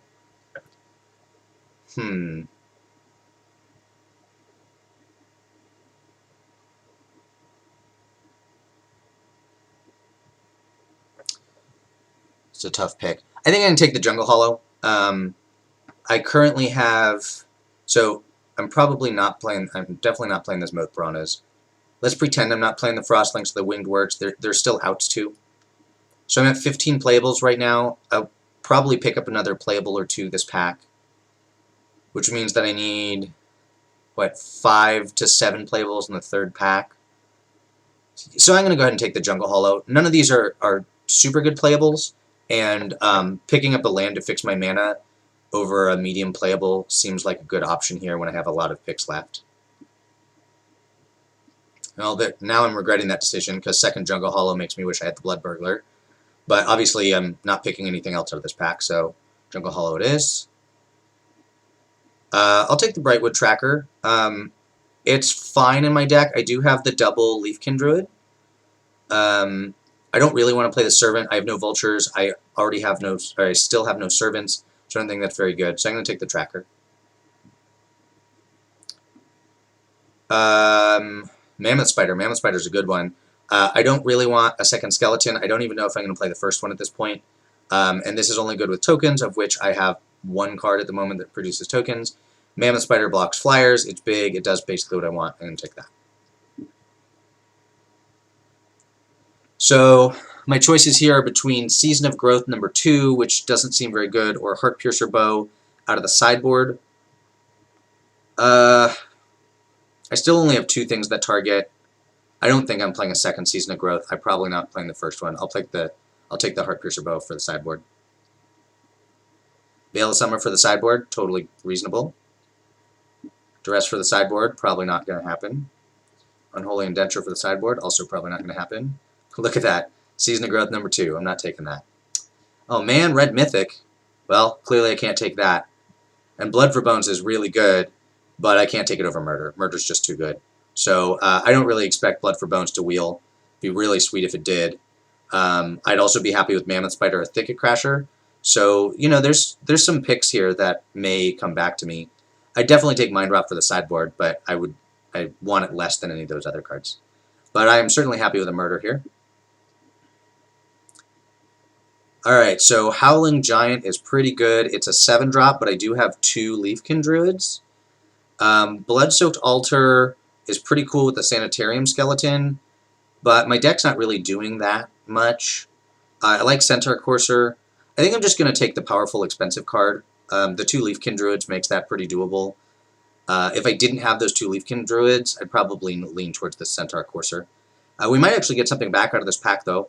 Gift of Paradise or Fathom Fleet Cutthroat, maybe. I might even take Evolving Wilds here. Splash some blue cards. On the wheel, that is. So we've got another Disfigure or a Silverback Shaman. They're both very good. I'm going to take this Thornwood Falls out for the moment. I don't think it's super likely I'm going to play blue at this point. So Silverback Shaman is a 5-drop, which I can play on turn 4 with a Leafkin Druid. I'm going to take this Season out. Disfigure is early interaction. I have 1 plus 2 murders. What am I doing on creatures right now? 1, 2, that doesn't really count. 3, 4, 5, 6, 7, 8, 9, 10, 11. I'm a little low on creatures. It's close. I think I can take the Silverback Shaman. The reason the tiebreaker for me is that with 1 Disfigure plus 2 Leafkin Druids, I actually have some early game against the aggressive decks, and Murder's pretty cheap too. I'm a little light on creatures. Silverback Shaman's more powerful, and I have the ramp ability, which makes the Silverback Shaman easier to play. So I'm going to go ahead and take that one. So this is between Thicket Crasher and Fathom Fleet Cutthroat. Fathom Fleet Cutthroat plays pretty well with these 3 Audacious Thieves, because I can send in to what looks like a sacrifice attack and then still get a creature out of the deal. Thicket Crasher, do I have other elementals? Not really. That's an elemental, but it doesn't attack. And I get, that's not it's a Thrall, huh. I think I can take the Cutthroat. I think most of the time Thicket Crasher is better, but since I'm this Audacious Thief deck, I'm going to go with the card that works better with Audacious Thief. Oh, Soul Salvage. That also works better with, or works well with the Audacious Thief. There's also a Scuttlemutt, which helps ramp me. I think both of those are more important to my deck than Thicket Crasher. I think Sanitarium Skeleton's probably out at this point, because it's not really doing anything. Excuse me. So I have currently 3 cards that target. We'll put one of these back in just in case. We're at 20 playables right now.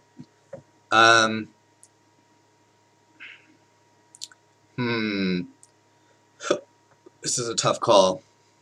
Scuttlemutt's really good. I do have some expensive cards. It's a 3-drop, which kind of fights with the Audacious Thieves. It's also an artifact creature, which works well with a Steel Overseer. Yeah, I think I'll just take that. It would be nice to have a Soul Salvage, but I think the Scuttlemutt's too good for me. Well, there's a Soul Salvage or a Bone Splinters. Bone Splinters is not the worst in my deck with 2 Leafkin Druids. I wouldn't play the Skeleton just because of Bone Splinters, but that is something that could go in with it. I think I want the Soul Salvage. I have some, like the Double Shaman, the Howling Giant, Cutthroat, although it's worse the second time because they know about it, the Audacious Thieves. So I have some pretty good hits on Soul Salvage. I'm going to go ahead and take that. I'm probably not playing a 3rd Feral Invocation. I'm not playing Epicure of Blood. I don't have any combos with it. How many Heart Piercer Bows do I have? I have 1. Again, that's sideboard only. I guess I'll take Feral Invocation, not plan to play it. It does work well with Season of Growth, and it works as a sideboard card if I'm going to get into combat a lot. I think it's pretty close, but I don't really want either of them. I think Greenwood Sentinel is basically unplayable, and Nature's End is a reasonable sideboard card, so I'll take that. Oh, Mammoth Spider came back around. Awesome. Well, I'll definitely take that. I'll take Gift of Paradise. I don't really think I'm going to play it. It does ramp me, but I already have 2 Leafkin Druids and the Scuttlemutt. And I only have one 7-drop. I have one 6-drop. Several five drops. I do have something to do with my mana afterwards, but I don't think Gift of Paradise is going to get that for me. Take the Wolfkin Bond. I don't really expect to play it. I'm not splashing, so Prismite's no good. I guess I'll take this, although I don't plan to play it. If I play against a very aggressive deck, like in that last draft, the one that had all the 1/1s that attack and deal 1, I could sideboard this in. Ferocious Pup is fine, if not good. It would certainly be better if I had picked up one of those Bone Splinters, but I didn't. I'll still take it. It's significantly better than this, which is almost unplayable. I'll take a random uncommon and a mountain. Alright. So we're at a 40-card deck. We could play another Wolfkin Bond. Probably don't want to do that. I could play Winged Words. It's just a divination. I only have one fixer for it. Two fixers for it. That's probably not worth it. How many creatures do we have here? 15. That's pretty good. Of which 2 of them are Leafkin Druids, which only sort of count. I'd like one more creature, which would probably have to be Ferocious Pup. I don't think any other creatures make it in. If I did that, I would have to cut like Season of Growth or Wolfkin Bond.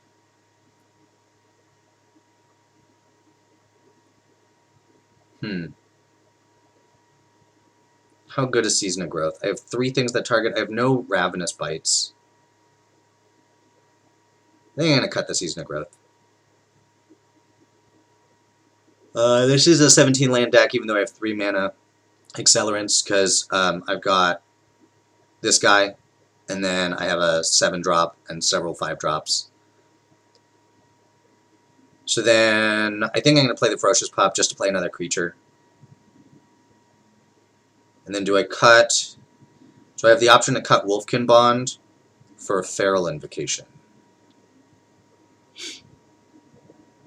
Feral Invocation is much better with the Audacious Thief. Yeah, I think I'll do that. Alright, let's take our Audacious Thieves to town. Check the lands. I've got 9 and 10 sources. I have 12 green cards, 9 black cards. I have some double green. I have 2 double black cards. That's probably fine. This deck looks a little better than my last one, I think.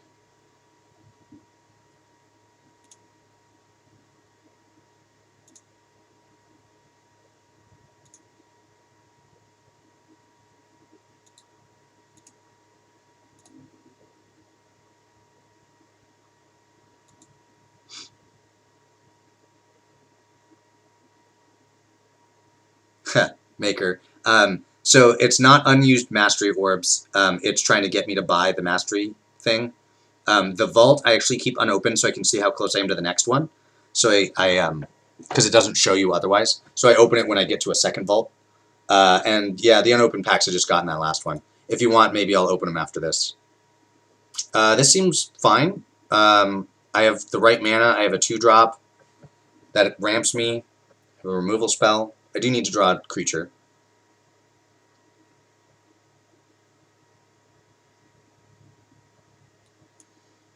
Jungle Hollow.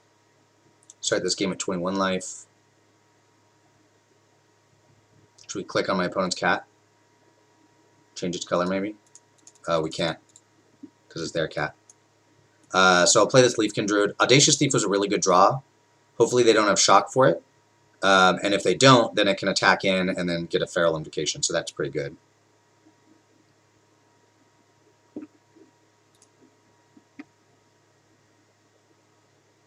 Mask of Immolation, totally acceptable. It's a good card, but it doesn't kill any of my cards right now. Another Audacious Thief. Does it have any flavor text? Skill, imagination, smarts. None of it matters unless you have the nerve to use it.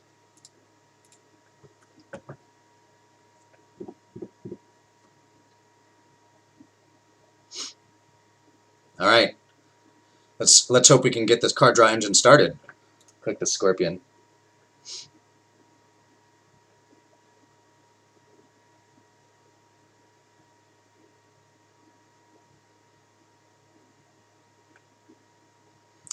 So I'm going to send the thief. I expect it'll get blocked by just the 2/2 elemental, and then I'll play the feral invocation. I can leave murder up for the overgrowth elemental.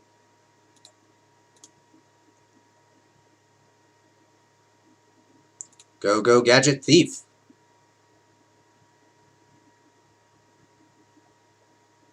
Mammoth spider's not bad, but as I mentioned, I'm going to go ahead and feral invocation here. And I think I will be taking one for my troubles.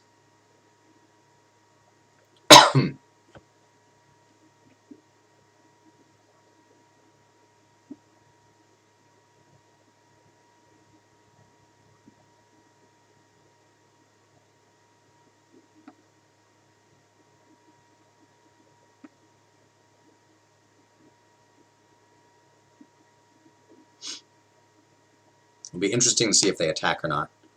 I kind of expect they won't, unless they're playing another 4-power creature or have a removal spell. A Rabid Bite would be unfortunate. Which is what they have.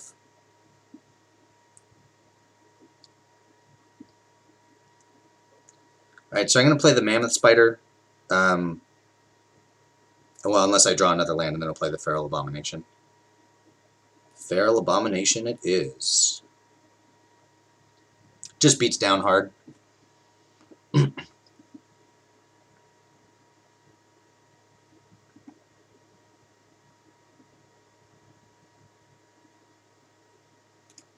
the flavor text here. If you manage to get to the heart of the bog, you'll find things there that make zombies seem downright lovable.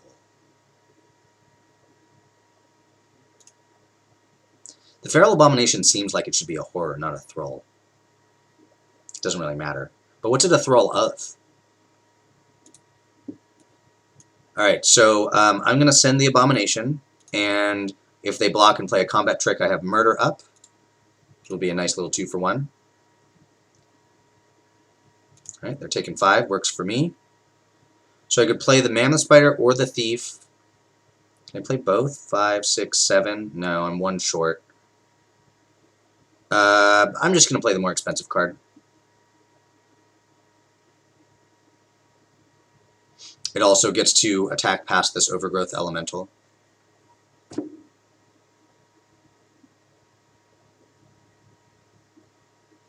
opponent is Mana Screwed.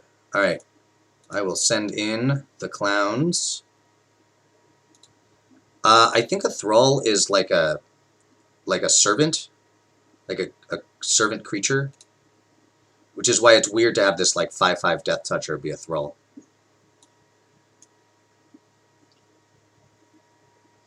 I will play the land because I do have some usage for my extra mana if I draw it.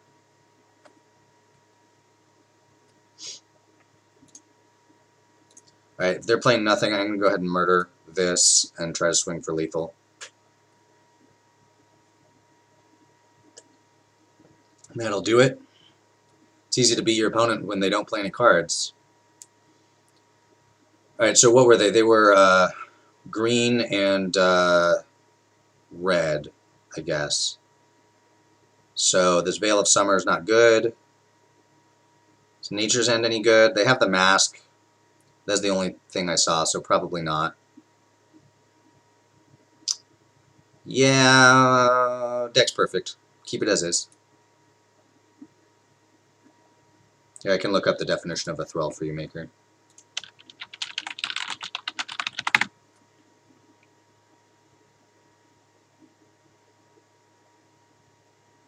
Is it a thrall or a thrall? Well, if it's a thrall, it's a state of servitude or submission, in thrall to his emotions. So, yeah, like a servant. That's thrall, not thrall. This hand looks good. I'm happy to keep it. I'm going to have a Leafkin Druid on 2, and then I have Ferocious Pup and can even leave up Disfigure if I want on 3.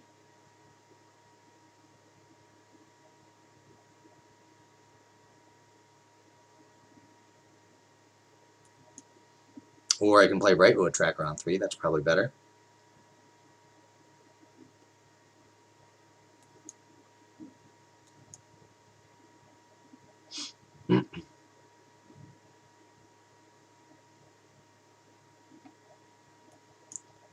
Go, Brightwood Tracker. My opponent seems to be missing a color. There it is. Crasher, okay. So what's the plan here? I think I'm going to attack with the tracker. If they block, I will disfigure it rather than Feral Invocation. And if they don't, I'll take the 2 damage. And I've got myself a pup. And Leafkin Druid actually taps for extra now, but I have no plans on using it just yet. But it does mean that I've got this turn, what is it, turn 5 Howling Giant. That's pretty sweet.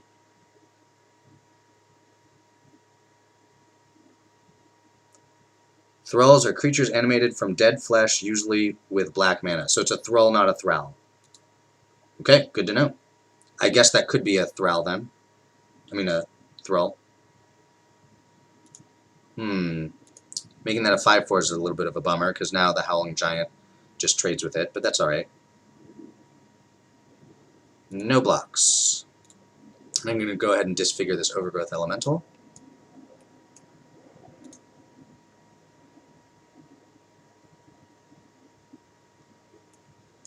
And go Gadget, Howling Giant. And get in there. Alright, I like my position here. I think they probably can't afford to attack. But I have this Feral Invocation up to make whatever they block trade with the Thicket Crasher. Oh, Rabbit Bite was unfortunate.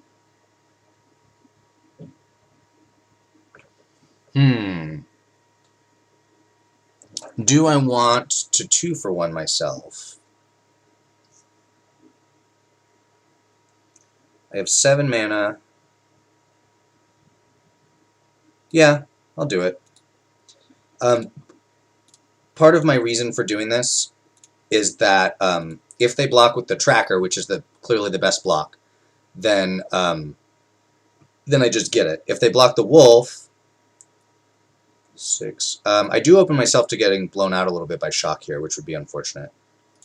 I'm going to actually tap it this way, in case something weird happens and I go below 4 creatures. So that was a fine trade for me, because now they're out of blockers. I also, if I get stonewalled, this Brightwood Tracker can keep drawing cards. So I like my my late game potential, so I was willing to take that 2-for-1 there.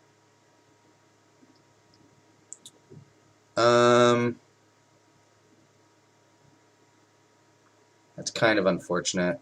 I'm willing to attack. I get a card back. They get to eat the thief, but they also go down to 2. So that's fine. Oh, look at that. I now just have lethal. Haha! You could say we stole that game away.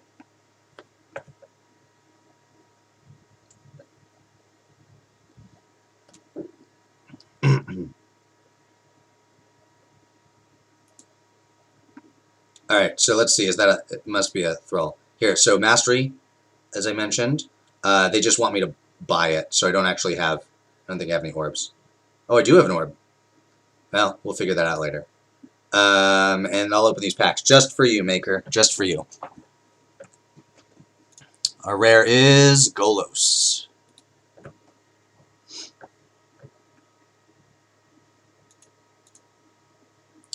Drawn from Dreams, and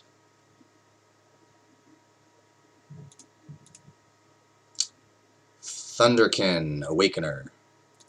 And so see here, I have 157.8%. This is how I know how close I am to the next one. Otherwise, you can't see it as far as I know, so that's why I just leave it there like that.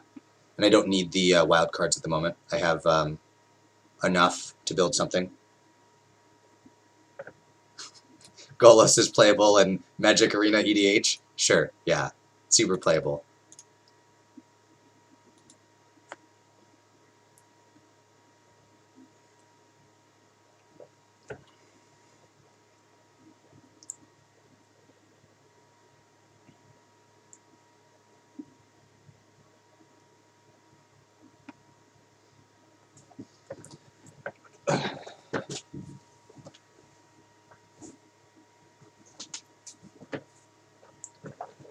Alright, we're going to play first here.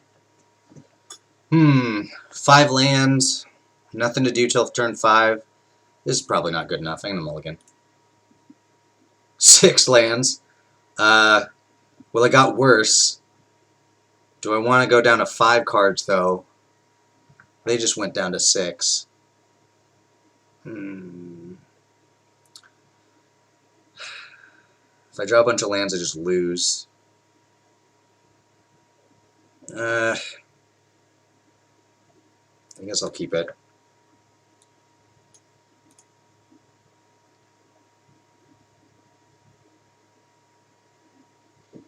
Jungle Hollow gives me a bit of life back. I have 3 Audacious Thieves, so if I can just draw 1, this hand's totally fine. Disfigure's not bad.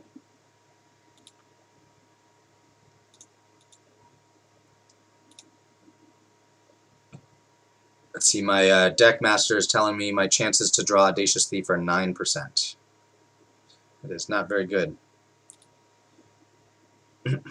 I will go ahead and disfigure that. They can ramp out a creature with that, so I don't want them to have that for a turn. Oh, land was very bad. Let's draw some non-lands. Non-lands? They're going to shuffle their cat back? I wouldn't if I were them.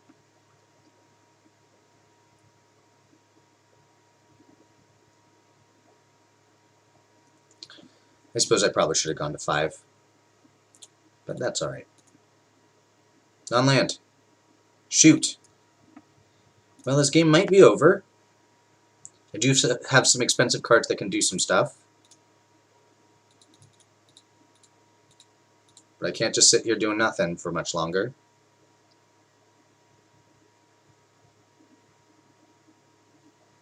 Especially the 4-3. Alright, give me something good. Something good! Another land! I think that's it. That is probably the game. That's what you get for keeping 5 lands on a 6.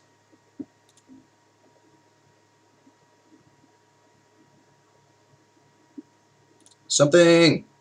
More lands. Alright. We're dead. I'll take my last turn. If they play literal nothing, and I draw like my 7-drop giant or something, I might be okay.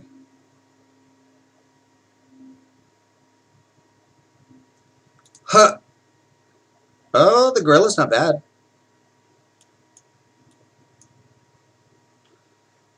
They're either flooded or have removal in hand, so let's hope that it's that they're flooded and not that they have removal. Even a shock just kills me here. I'm going to go ahead and block here. I realize I could have blocked the other way, but, oh, well, I'm just dead. Fair enough.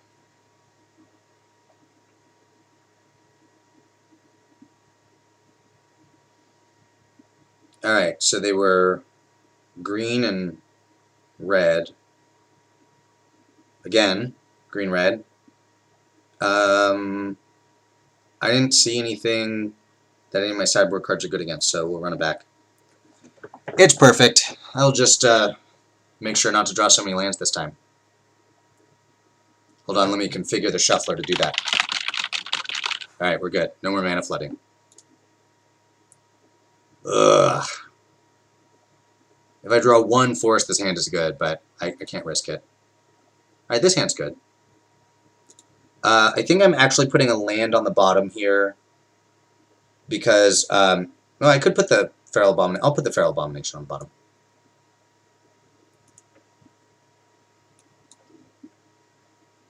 So I'm going to go Thief on 3, probably Invocated on 4. Land wasn't exactly what I wanted to see there. Ember Cat, alright. 7-drop. Not really what I'm looking for, but gives me something later in the game. Alright, don't get killed. Don't kill the Audacious Thief. I need that guy.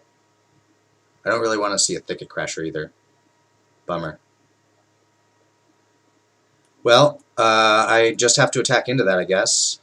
And trade my Invocation and the Thief for it. Oh, look at that. Actually, the Thief gets to survive. That was a good draw.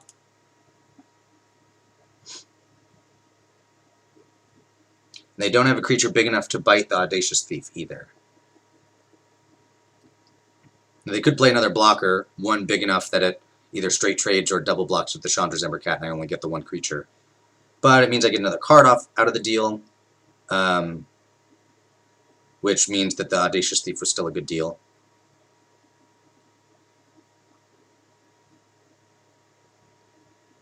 Oh, that was good for me. Alright, I'm going to play my land and attack with the Thief. So it looks like they're trying to race me. And play another Thief. Interesting choice if I block if they attack or not.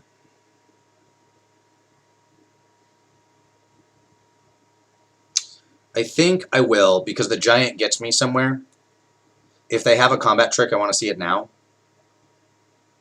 Rather than when I attack with my 4/4 Thief. Yeah, like that.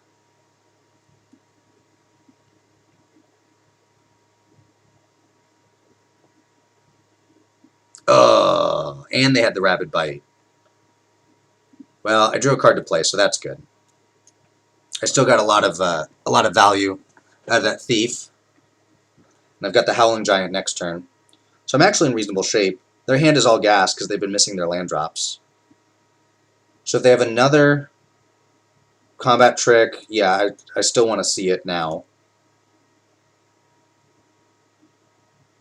I keep blocking the Vigilance one, by the way, because of the blocks. Alright, Howling Giant should stabilize me now. Oh, and I got Murder.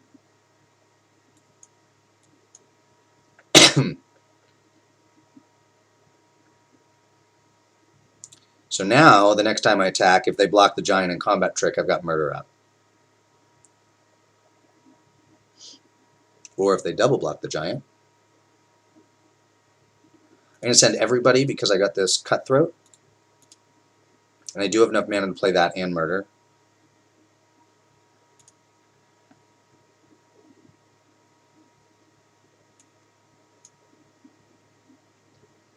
Get out of here, Courser. This pirate's cutting your throat.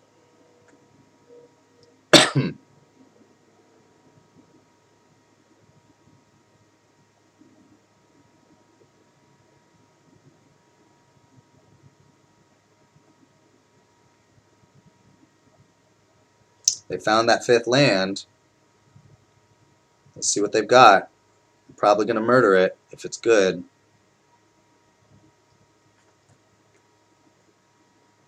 Would this be like first degree murder because it's been premeditated? I'm already thinking about what I'm murdering. Well, that's not bad. Yeah, that overcome's not going to be any good here. I'm going to not murder. I'm going to go ahead and send. If I get a double block on the 5/5, I will murder then. But the only way that works is if they don't put the Raider in front. So this is interesting. Do I want to murder now? I think I don't. I think I'm happy to just trade that. The reason I don't is because they could play something really big and nasty here. And I want to have Murder up for that.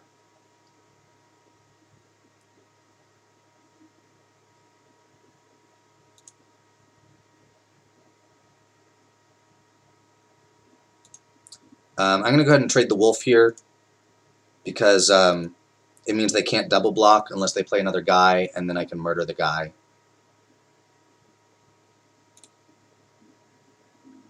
Well, Forest wasn't a very good draw, but I'm still in pretty good shape here. This Murder is sort of my safe card here. Haha, like that. Triple growth cycle. So it's important to note that that's what they're on. They're on the triple growth cycle. And they have Overcome in their deck.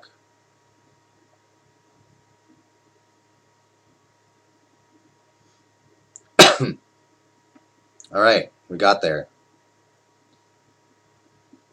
So now we know what they're on. They're on Combat Tricks. I don't really have anything for Combat Tricks. So I guess I'll just run it back. You could make an argument for Unholy Indenture, because creatures are mostly going to die in combat. I didn't see any instant speed removal out of them, but it's just too bad.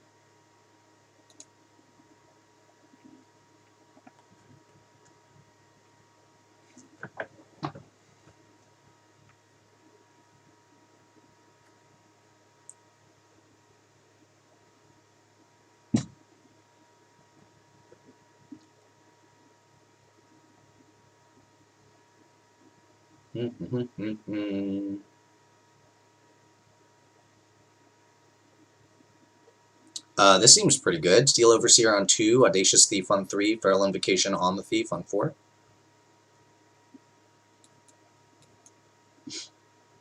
Another Audacious Thief.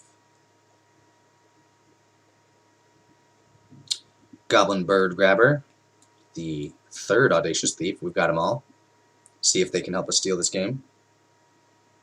You'd think with 3 Audacious Thieves you'd be able to steal anything, but we'll see.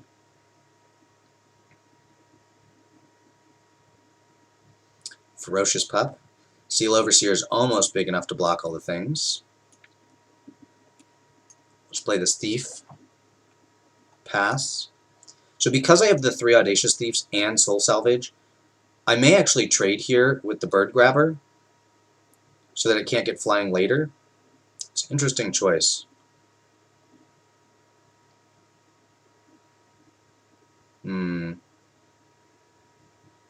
Yeah, I've assembled Audacious Tron.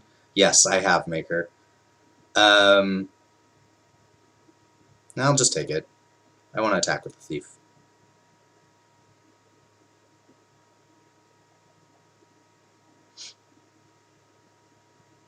So it looks like they've got the trick, or a trick. They have something.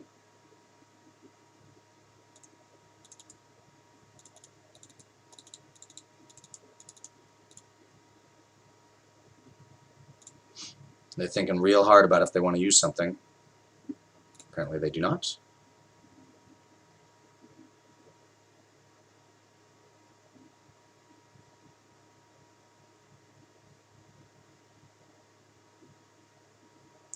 They have the Rabid Bite. Alright.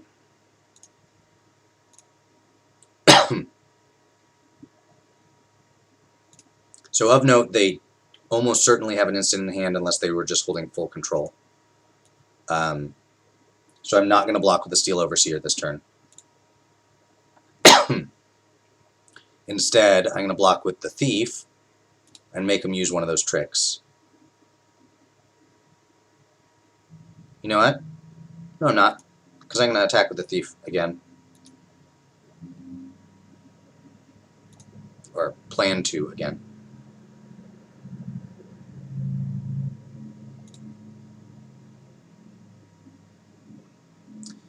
Murder is good, but does not get me where I need to go. I'm going to send the Thief. Totally fine if they use a combat trick after blocking with the pup and kill the Thief. That works just fine for me. The second black source means that I can murder something. If I block with Steel Overseer and they play a trick, I can use murder. So that works pretty well.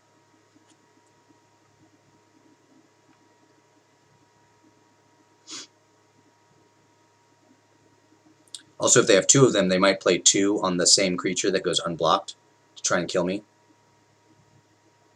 But I still have murder.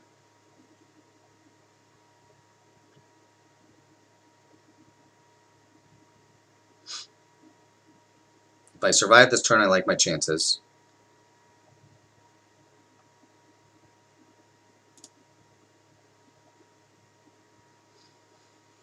Alright, I am going to block the one that can get flying. It's unlikely they're going to have many flyers, but I still need to make sure that's the one that goes. Also, if they only play 1+3/+3 on it, it's still a trade.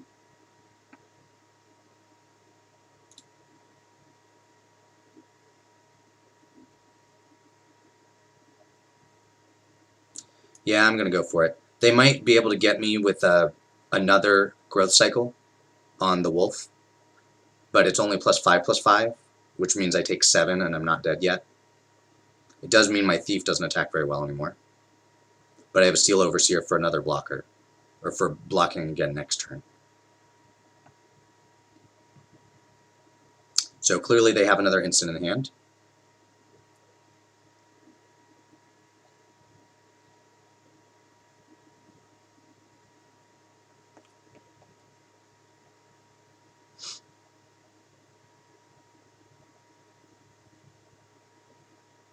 So they do have it, which means I only get one more attack with the thief. But I will take it.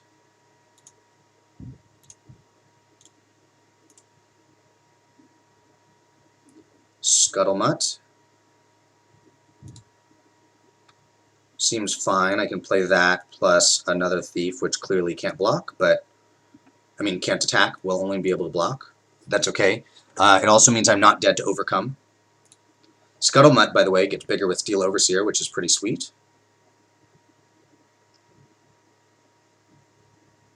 I am dead to Shock or Chandra's Outrage. Embercat's fine.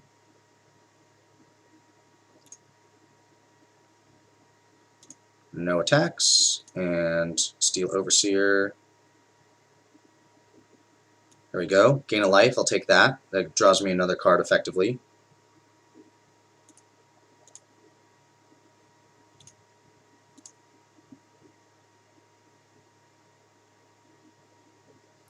Leafkin Druid is not super helpful here.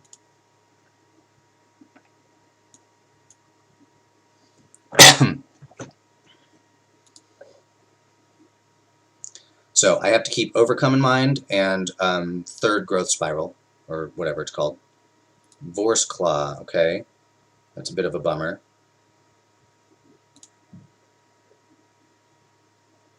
Steel Overseer is almost bigger than that, but not quite.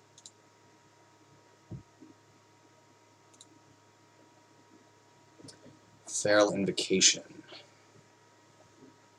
I guess we're sitting here for another turn.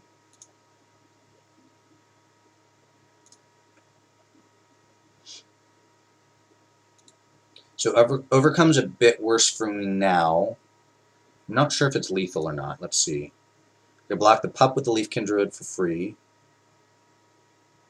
I can block... Well, there's the Overcome. Alright, so it's going to be block, block, block, and double block.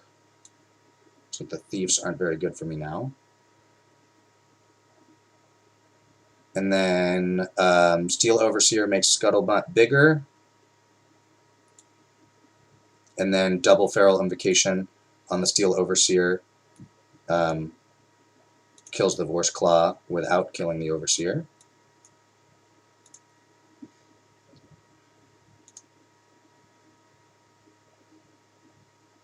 And I actually have lethal in the crackback. Look at that. Go, go, artifact creatures. Steel Overseer MVP there. I stole that game without very many thief activations.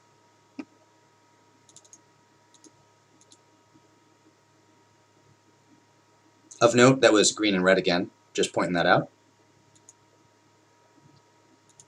Have we played green-red every time? We played green something every time, right?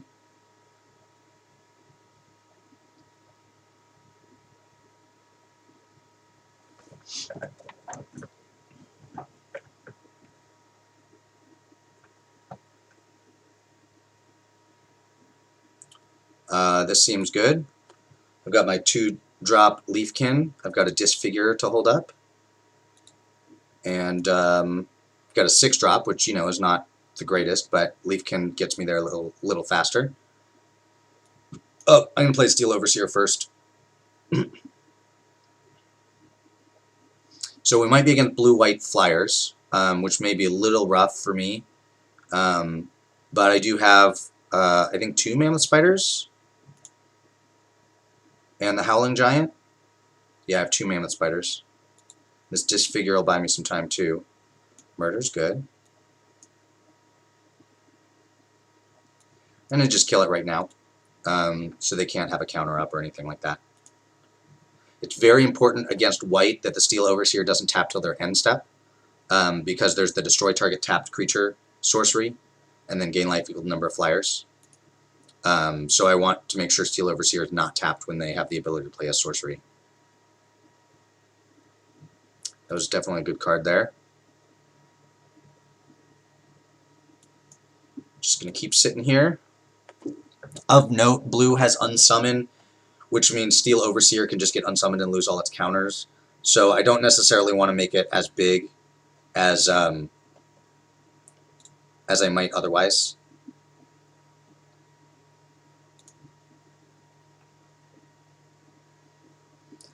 Feral Abomination coming down here. I think that's more important than the Thief at this point, because it's unlikely that the Thief will get a free attack in.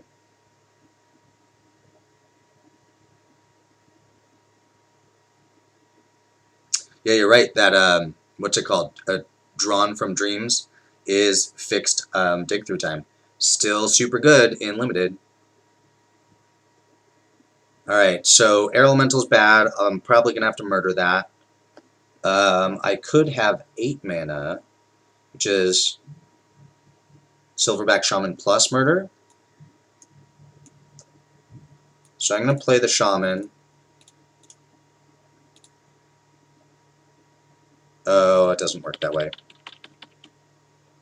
because I won't have double black left up, and the Leafkin Druid doesn't tap for extra until I play the next creature. So I'll just attack with this 5/5. If they double block, I'll murder. If they don't, then I'll play the Thief and the Silverback Shaman.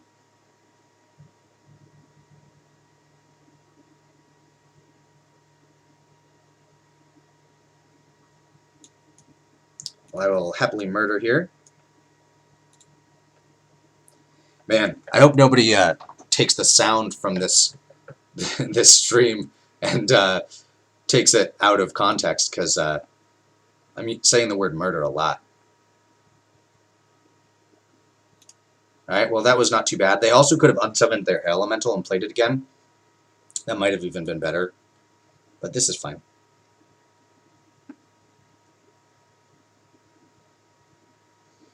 Another 4/4 flyer. I guess that's why they didn't unsummon. Steel Overseer, get bigger. I think I do not want to attack the Audacious Thief in. I don't have something to save it. I don't really want to just cycle it right now. And I kind of expect the Herald to attack me next turn.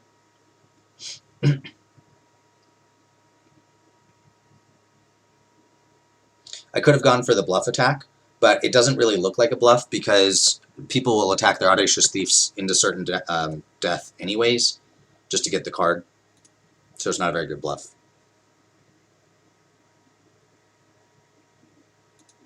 That's true, Maker. If I stream enough, someone could probably remix me to say basically anything. Alright, the Moorland Inquisitor can get first strike, so again, it's not a very good attack on the Thief. I'm going to just send... Am I worried about a combat trick? Not really. I'll send the 2 5/5s. I think we're pretty much racing at this point. And I've got another 5-power Trampler in hand.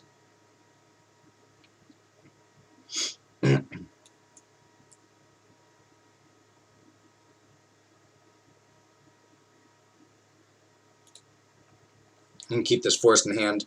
Obviously, it's not doing anything, but it leaves an unknown. There's that Aerial Assault I was talking about. But at this point, that card wasn't really any better than the Feral Abomination.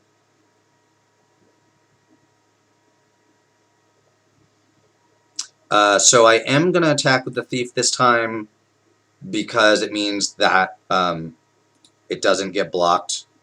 Or one of the 5 power guys doesn't get blocked.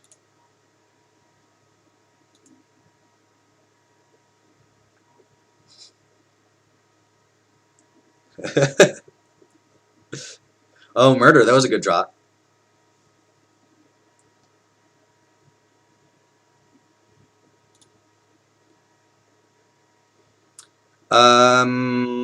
Yeah, I'm going to let that happen. Toph says, Mr. Pastullio, you'll have to come with us. We now have enough evidence, enough remixed evidence to prove that you were behind the Corpse Knight being printed as a 2/3. I swear it wasn't my fault. Yeah, that's what they all say. So I'm going to go ahead and just play a 3-power guy, because that's a lethal threat.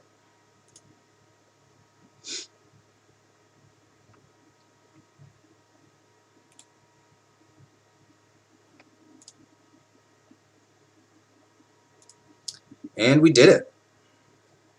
So blue-white. We saw an unsummon. I don't know if this card's good enough. They're a Flyers deck. We saw, what, 1 creature that Heartpiercer Bow kills, so that's probably not good enough.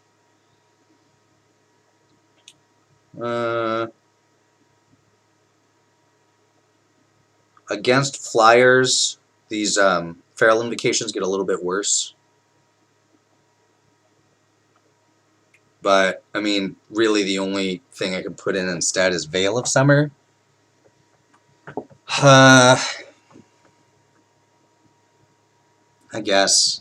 Feral Invocation's pretty bad against Unsummon.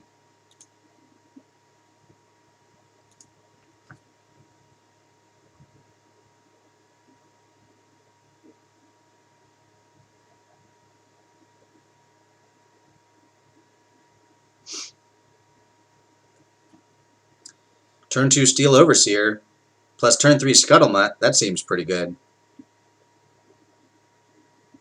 And there's the Black Source. We've just got it all, folks. Spectral Sailor, that's a good start.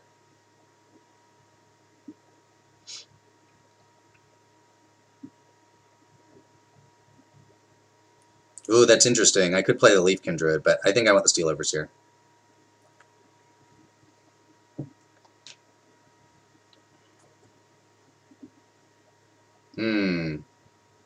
They're going to try and aggro me out here. We'll see how successful they are.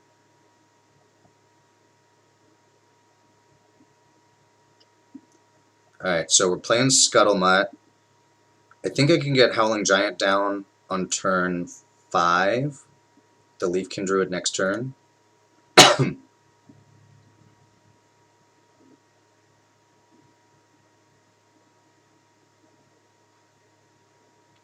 That is, if I don't block the Cutthroat. Oh, they're not even going to send it? Well, that makes that easy. Oh, they are going to send it. So if they play something on my turn, what could it be? Could be the +2/+2 and lifelink.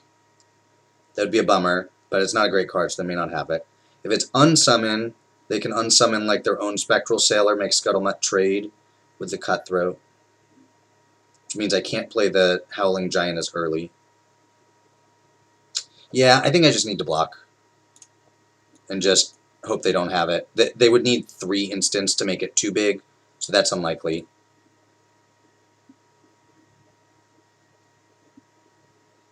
Huh. Was it just a bluff? It was just a bluff. Well, that works for me.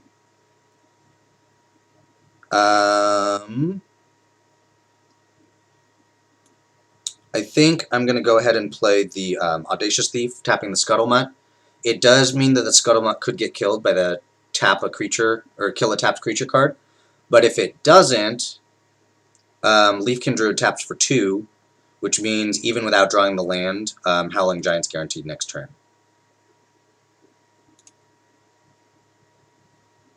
Also, you know, Audacious Thief is a sweet attacker.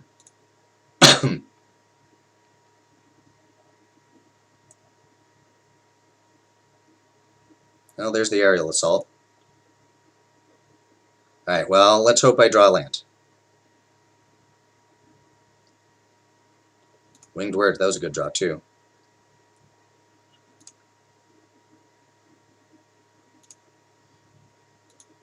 So if I don't draw a land, I still get a draw off the Audacious Thief, which gives me a second shot at a land. Missed the land. I think I want to make Steel Overseer one bigger before I try attacking with it. Still missed the land. But I can kill that one with Feral Invocation. I'll take that.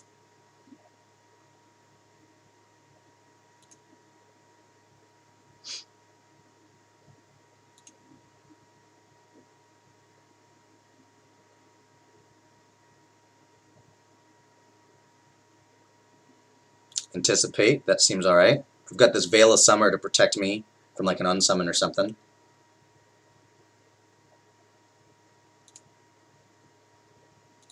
Take my beats. I'm actually not going to cycle the Veil of Summer. I have 2 draws to hit a land. I am sending the Steel Overseer this time. Wow, I still didn't hit a land. That is unfortunate.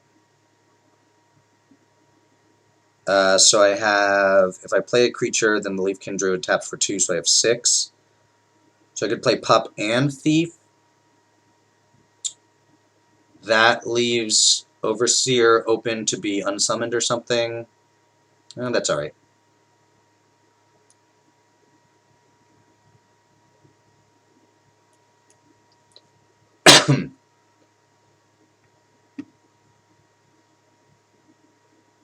Oh, they're just drawing a card. That's good for me. Not that drawing a card is good for me, but that they're not doing something else with their mana. So I have 4, 8, 9, 10, 11, 12 on board. Dawning Angel, that's good. Alright, give me that land. Where's my land?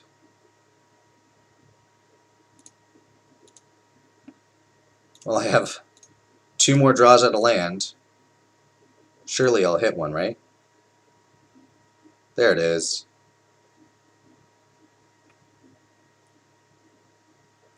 4, 5, 6, 10, 12.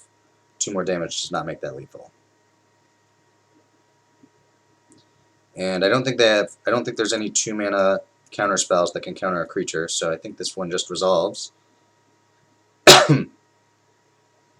So like an unsummon plus a +2/+2 combat trick kills me. That one's okay. Well, they still have enough mana for unsummon plus the +2/+2 combat trick. I don't know that they'd have that combat trick in their deck. But if they do, and those 2 are in our top 7, then I could be dead.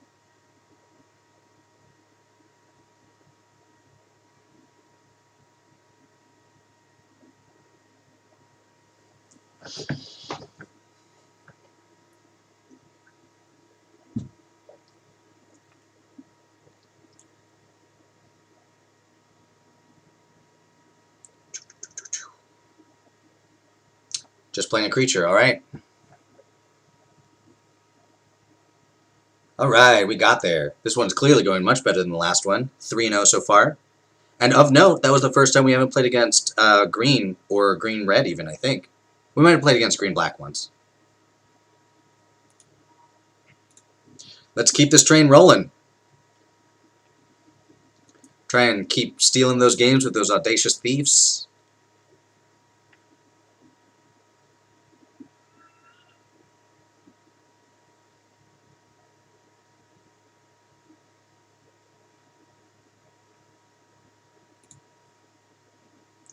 Well, we got a thief on turn 3 with a Feral Invocation to back it.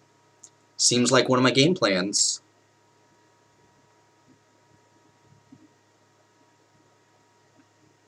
DK Crayola. You think they're Donkey Kong and they like crayons?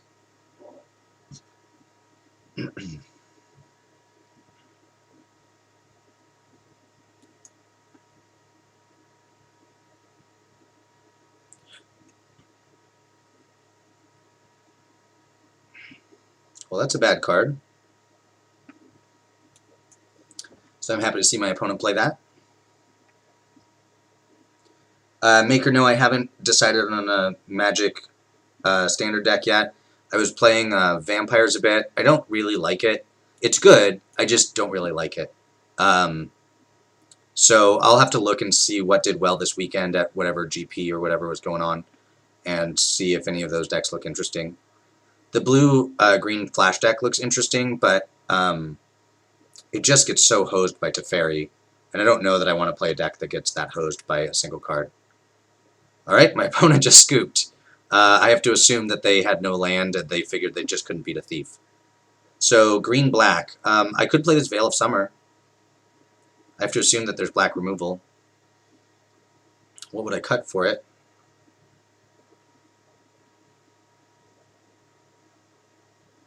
By the way, I don't think you should ever scoop that early. You should at least see what your opponent is up to. And, you know, sometimes you lose games that looked losable, or that looked unwinnable. Let me rephrase that. Sometimes you win games that looked unwinnable. You know, I could have gotten mana screwed too, or something. I feel like I want to cut a Feral Invocation. There's some risk here that Veil of Summer is actually just not good. I mean, the floor is pretty high in that it's 1 mana draw a card, so it replaces itself. But I'm sort of guessing that because they have black cards, the Veil of Summer will be good because they'll target it, and for the same reason they'll have removal, which means opening myself up for 2-for-1s with Feral Invocation gets worse. So that's why I decided to make that without much information.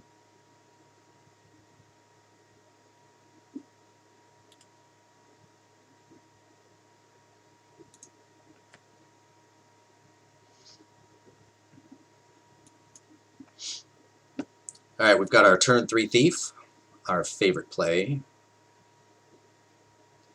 I wouldn't mind the 0-3 Mana Ramper as my next draw. That would be pretty cool. Nope. But Feral Invocation's not bad. Also, interestingly, they played an island there. So maybe they're Sultai? They might just be splashing. Maybe the black was their splash and they had all blue cards in their last hand.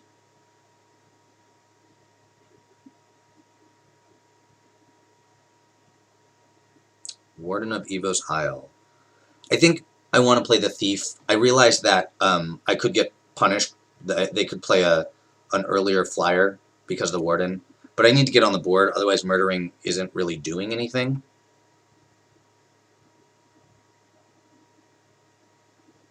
Well, that's unfortunate. Same thing. I want to get on the board before I start playing murder.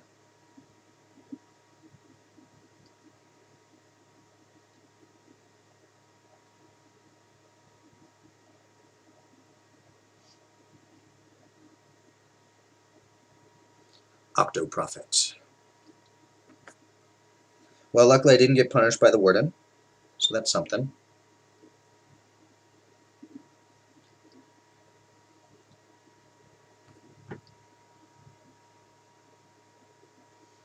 Two to the bottom. That seems good for me. Alright, what do we see? Another land. So, I could murder the Warden. I don't think I will. I think I will just pass and see what happens.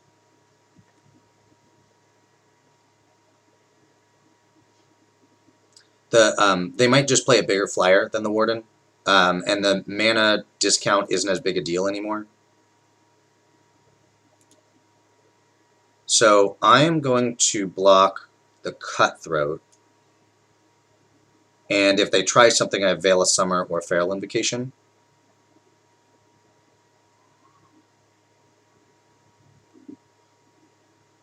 Okay, well, I guess we're just going to murder that then.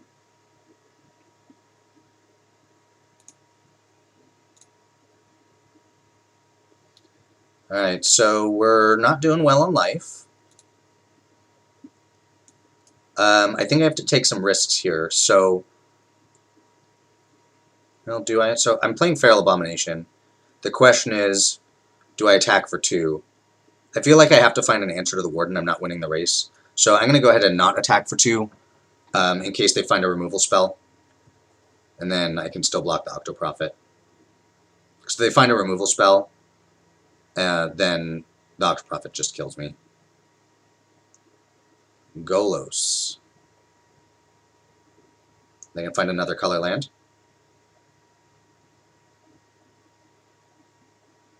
They are not. Okay. Well, that was bad. I have to cycle this now because I have to find something. What? Doesn't say draw a card? Oh, shoot. I messed that up. Alright, well, that was bad. It only draws a card if your opponent played a blue or black spell. My bad. Should probably read my cards before I cast them. Alright, so I've seen a Feral Invocation and a Golos. There might be a reason to bring in the Disenchant.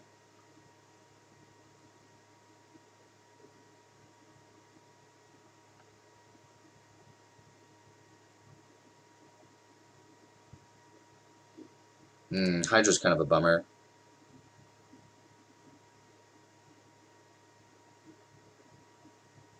It's a fight. Yeah, I'm going to Feral Invocation that. So my guy lives through it. I'm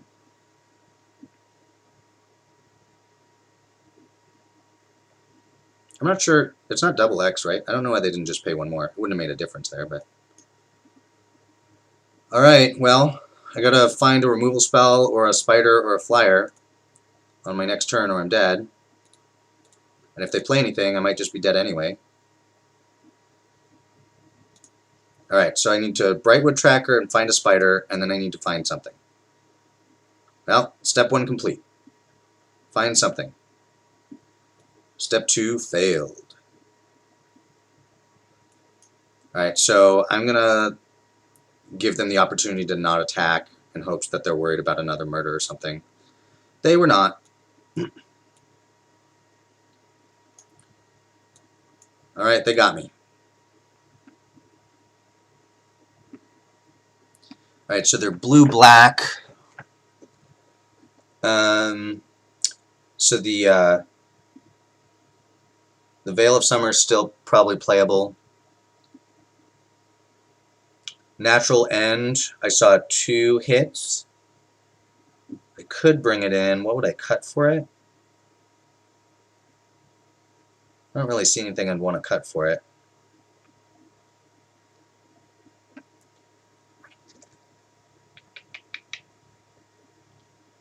Fathom Fleet Cutthroat's kind of meh.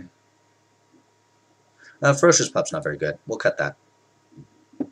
And hope it doesn't end up rotting in our hand.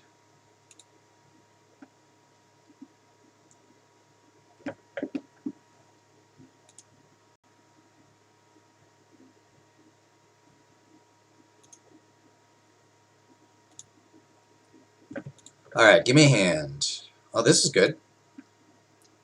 Turn 4 Mammoth Spider. With the Leafkin Druid to block. Before that.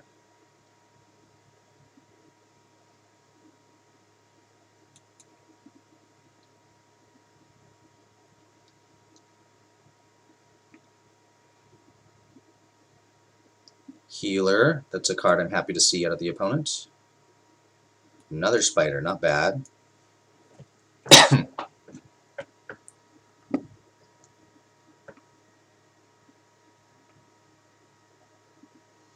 Audacious Thief, happy to play that.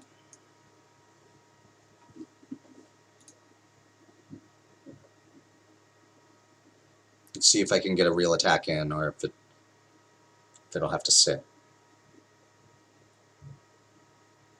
Or if it gets... yeah, it'll have to sit.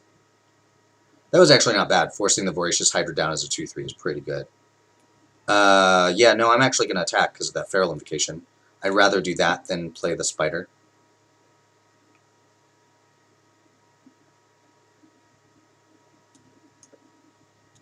Alright.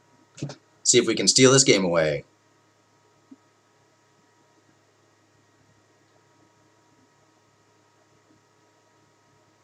Alright, we did it. 4-0. Just need one more for the perfect run.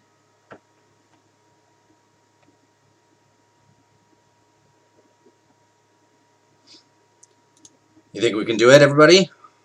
One more? Let's give it a shot.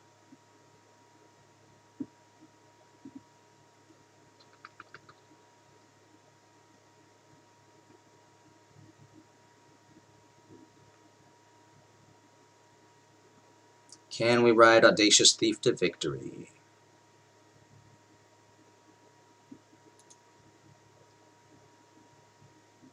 Well, not with this hand.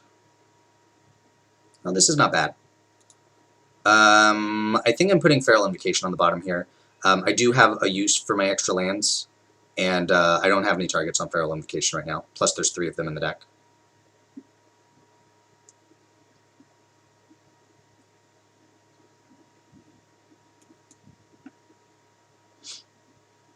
Soul Salvage was not a good draw there.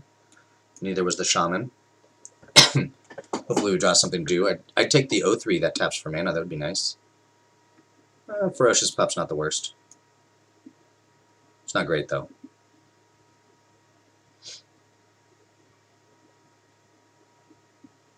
Now I'd be happy with just like a forest. Ooh, Ceratops. This is a good one. I will definitely be murdering this one.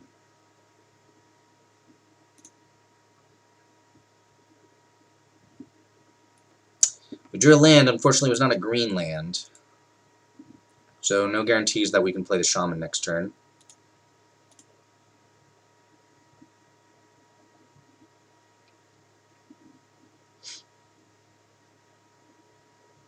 Alright, green land.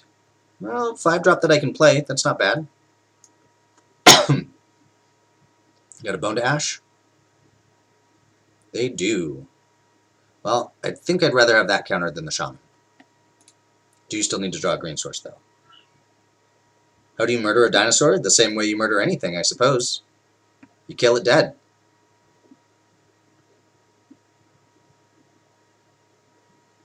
Oh, that was actually good for me, because now Soul Salvage can hit stuff. What do I have in here? I have 2 hits. Yeah, I'll just keep taking 2.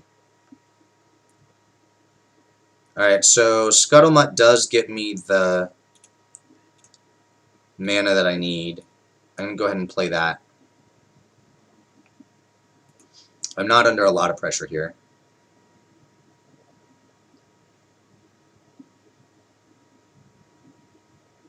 Nice. So they might counter this, but that's alright. I have a ton of threats at this point. Good, good. The Feral Invocation may do some work with the Silverback Shaman. Frostlinks, or it'll get locked down. Gonna mill me. Give me more things to hit on Soul Salvage.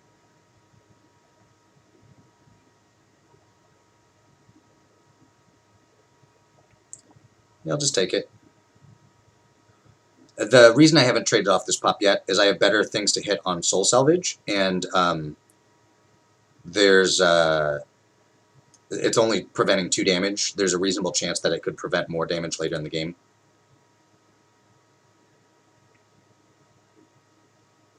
Octo Prophet. Looks like they might try to mill me out. I don't know how likely that is. But we'll be swinging with some gorillas. They hit 2. They've hit 2 of the thieves so far. Sleep paralysis. Oh, that's a bummer. Well, I'll definitely trade with Frostlinks. That works for me.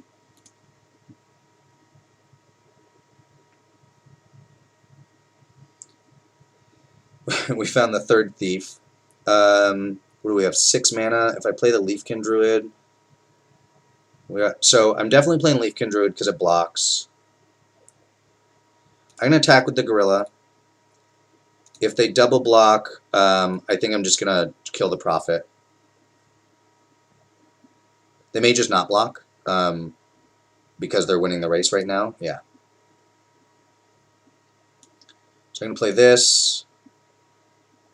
And I think I'm going to Soul Salvage. Yeah, so I'm taking 2. If I soul salvage, I can get Howling Giant and Mammoth Spider. I do have the mana to play the Giant now, so yeah, we'll do that.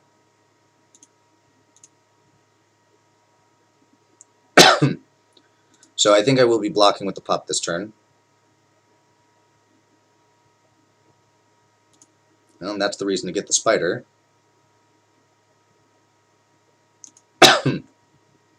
Milling away those lands.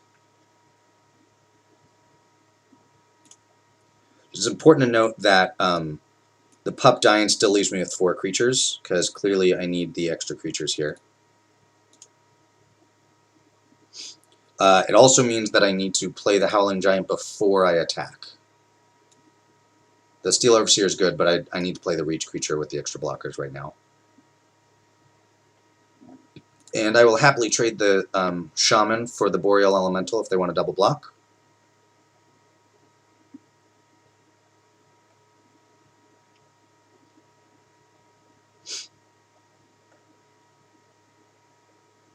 Which they do.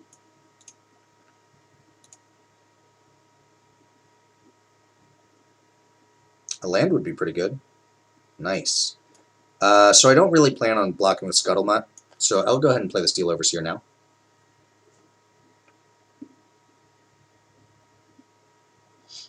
So if they attack, I think I'm happy to take 2, double block the Spider or something. Oh, they're just going to scoop. Alright. Alright, one more game. So let's see, they were what? Blue, green?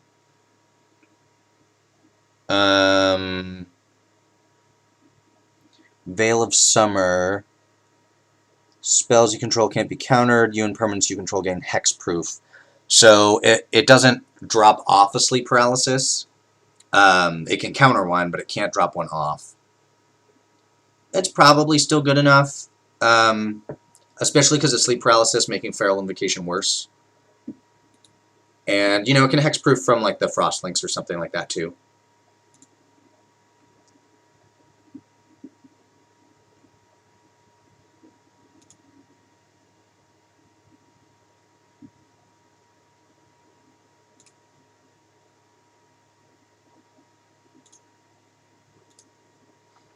Alright, this seems like a fine hand. Got Audacious Thief on 3, and Fathom Fleet Cutthroat, whatever blocks it, on 4. Alternatively, I can just murder.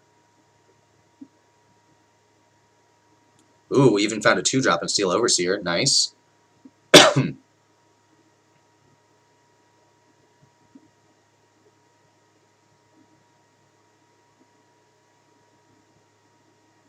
Piranhas, okay. We'll just play our Thief. Piranhas is kind of a weird card for their deck, because I don't feel like they're a control deck. So playing a Defender is sort of a weird choice. Saratok, we'll clearly have to murder that one.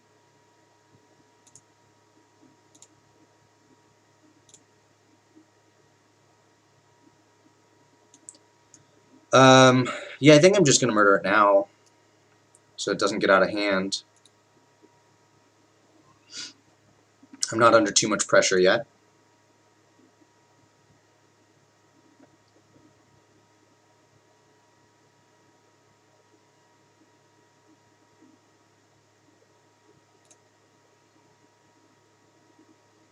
Just take my damage. 2 this time, alright.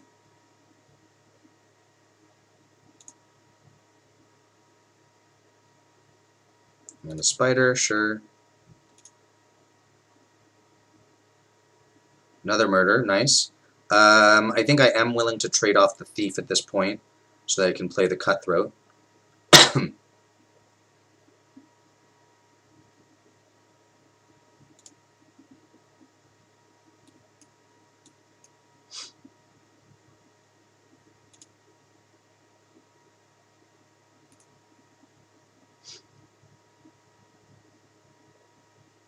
Another Moat Piranhas.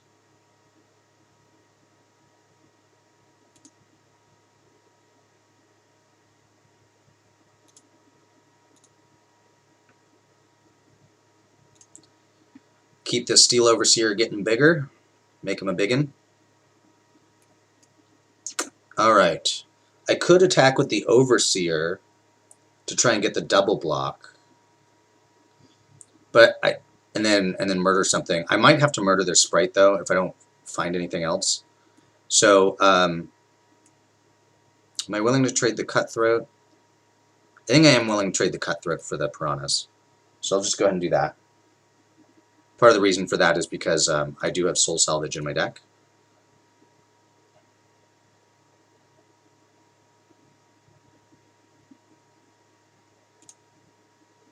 That Cutthroat really hates fish. Killed 2 sets of Piranhas.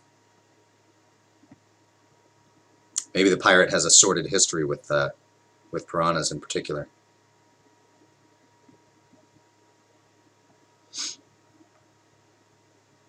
What are they doing? I'm not sure what they can do with 2 mana in green. Apparently nothing. Thrashing Bronodon. Well, that answers Steel Overseer.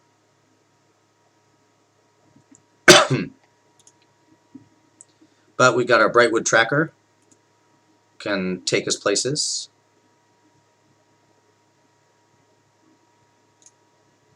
I'll make him use it. Well, they don't want to yet.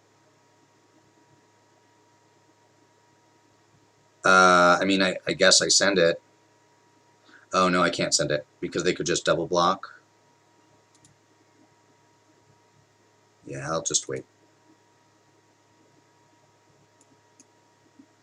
So if I played Pup, then I have 5, 6, 7, 8, 9 mana. Yeah, that's enough to play Pup and activate the tracker.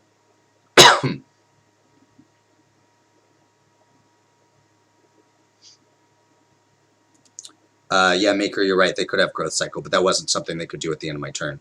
I mean, they could, but it wouldn't do anything, of course.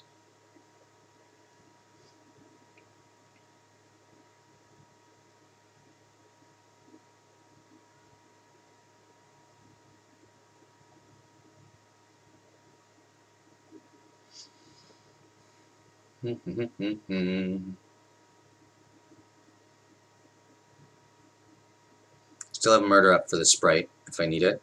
Hopefully I can just draw a Spider, though. That'd be better.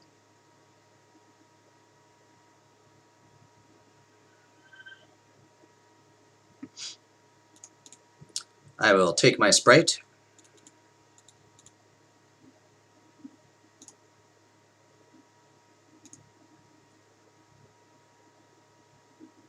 Activate my tracker. We find nothing. Well, I didn't want any of those cards. Soul Salvage is not too bad.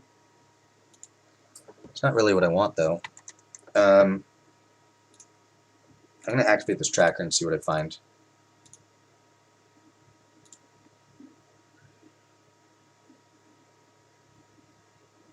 Well, there's my Mammoth Spider. Can't play it this turn.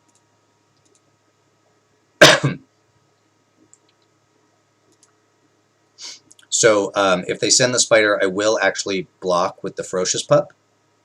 I don't need the extra creature right now, and because I'm going to be playing the Mammoth Spider next turn, and I am a little worried about my life total.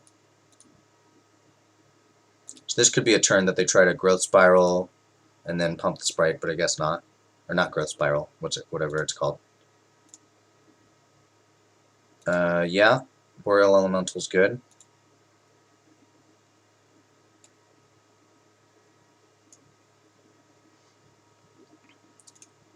We can block. So if they send the Elemental, I will not block it with the Spider. Because if they have that +3/+3 card, I can't actually murder the Elemental because it costs 2 more, and I only have 4 mana up right now. Well, alternatively, I could then Soul Salvage and play the Mammoth Spider again. No, that's fine.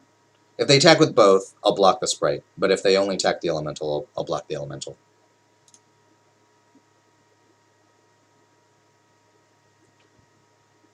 They could kill me with double Growth Cycle, but that's, yeah, if they've got that, they've got that.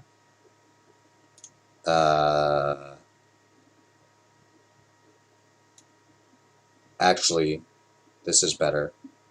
Because if they have double, I can murder the sprite. I can't murder the elemental.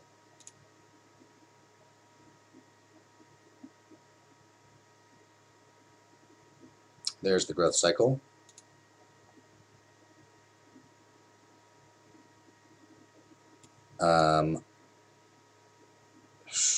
Do I want to murder the sprite? I think I still don't want to murder the sprite.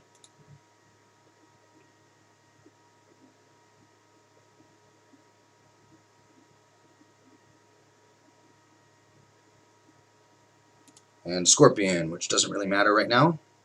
So you can just throw a wolf in front of it. That's interesting. Yeah, I mean, I guess that's fine.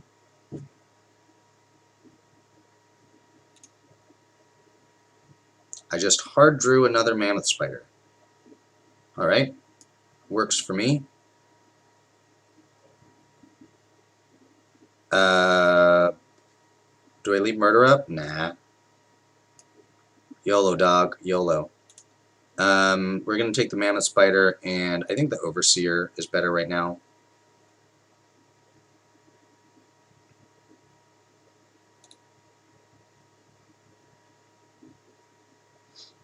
So the next growth cycle is +5/+5. Ooh, that's bad.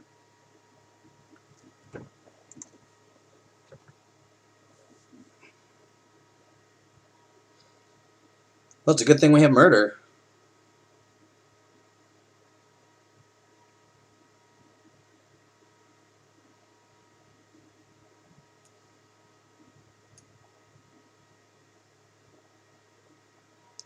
Unfortunately, I have to leave it up.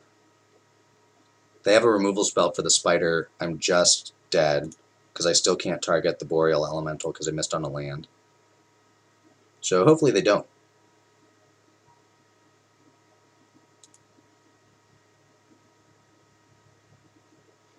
I think I do have to kill a sprite, or murder the sprite here.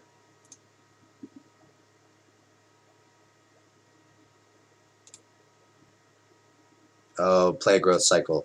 Do it. Oh, you're not going to do it. Alright, well, we gotta murder it now.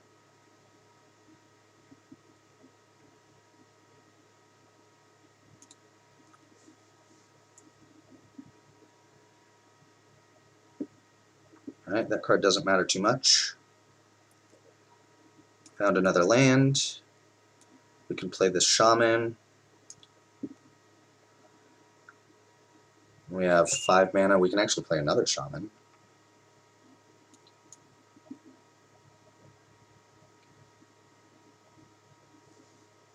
Being able to loot every turn is probably bad for me because they can dig to their answer to Mammoth Spider and then I'm just dead. So I gotta do something here. Frostlings is the answer. They got me. Alright, so they have 2 enchantments that I've seen. Hardcover's not really worth the disenchant. So,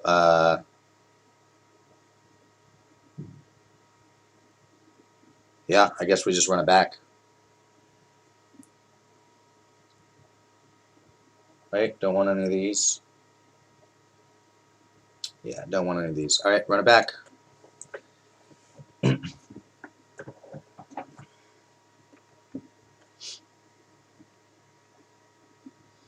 I let that fairy hit me too many times, and I was planning to kill the Boreal Elemental, but I never got to enough mana to kill it and the spider, so the Boreal Elemental ability got me pretty good. If that was an Air Elemental, I actually would have been fine that game, interestingly enough. Which I think is the reason some people say that the Boreal Elemental is better than Air Elemental. I don't think that's the case, but in that case it was.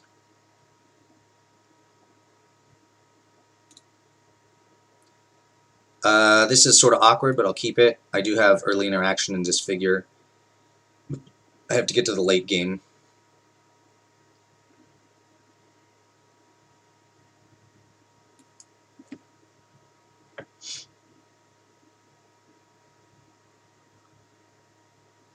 Scorpion, that's probably worth disfiguring.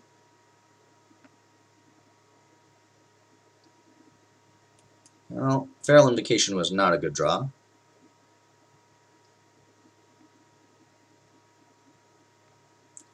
We found our 5th land, so we've got something to do on turn 5. I sure would like something to do before that, but we shall see. 2/3, not too big a deal. There we go. 4-drop, I'll take it.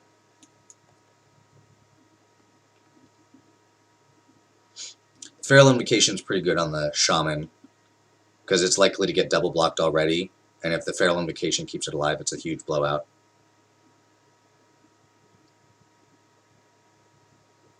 2 to the bottom, that's good for me. Well, I'm glad that 6-drop went to the yard. Wouldn't have minded the rare, but that's alright.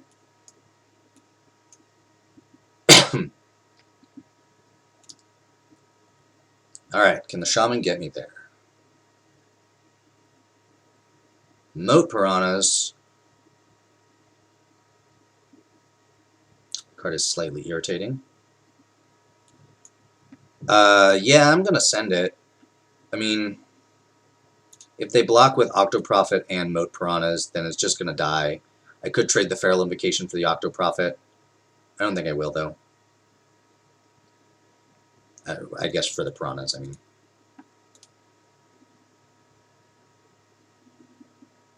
Something to do would be good, though.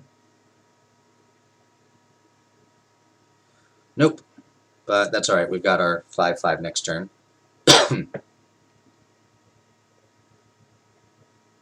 And I get to tap the Brightwood Tracker.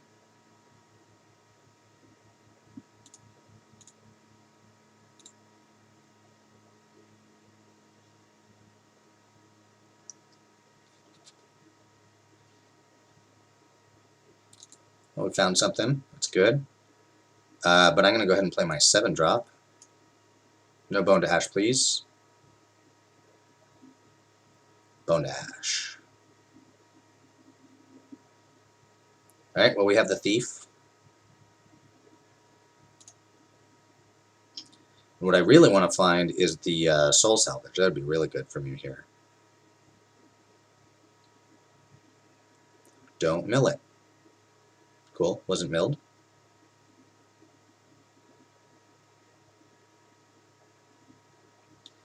Murder is not a bad draw.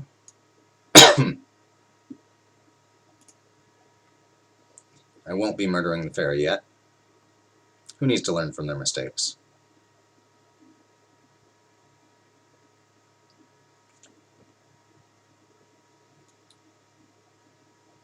Lynx, slightly irritating.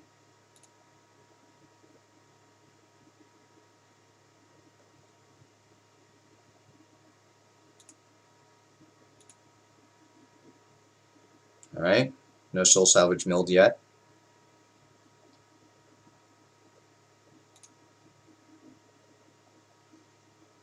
Alright. Get to eat something. Probably. Don't have Growth Cycle. No Growth Cycle. No Growth Cycle! Don't do it! Don't do it!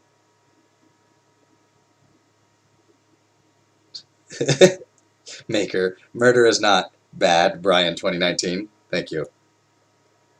Alright, well, we're gonna attack.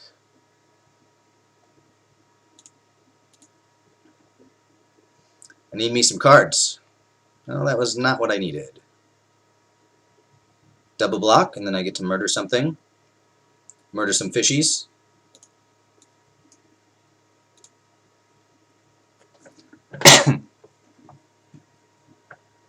Ho-ho, you think Veil of Summer is good enough, but it is not. I will just murder again. It was still good.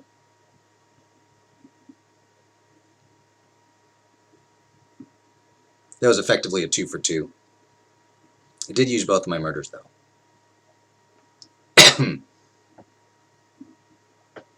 Alright, can Thief take me all the way? We shall see.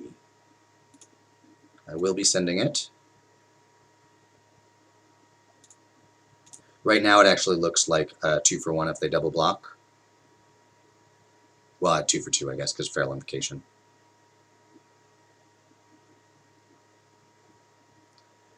This works for me. Yep. Alright, so this tracker will hopefully take me the rest of the way. See what we can find. How about another thief? That seems pretty good. And I'm not worried about decking out. I still have 11 cards. I'm not that worried about decking out. Cavalier of Thorns? Well, that's a bummer. Both my murders are gone, too. Well, they milled some good ones.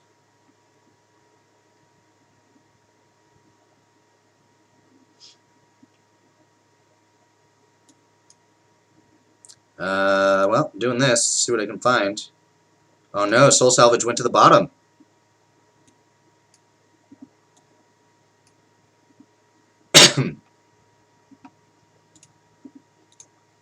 Alright, so how far down are they going in random order? So it's the bottom 3. So I have 6 cards above Soul Salvage. Well, possibly.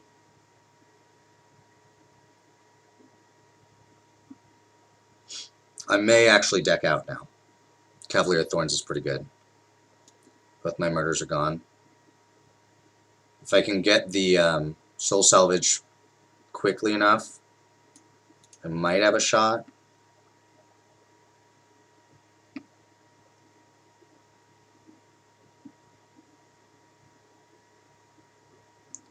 Well, that's not good.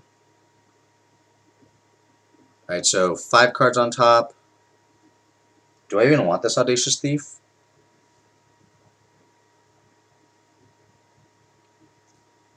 I think I don't. I think I just want another card in my library.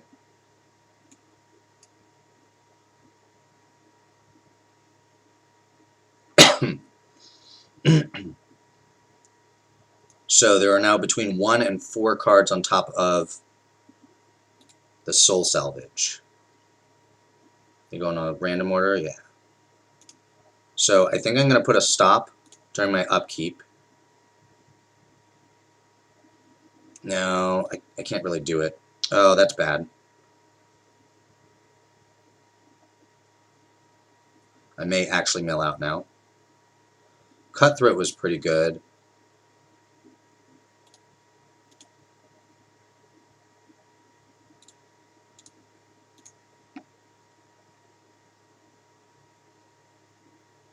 Probably should have sent the Thief.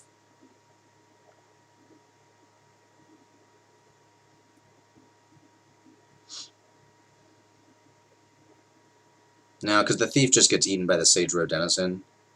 I kind of have to hope they don't play blue creatures. They're going to put one on top, though.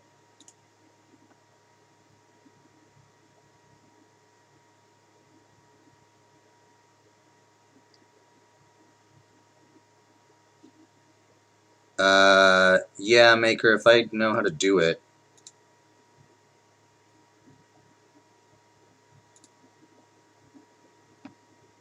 See if I can figure out how to do it.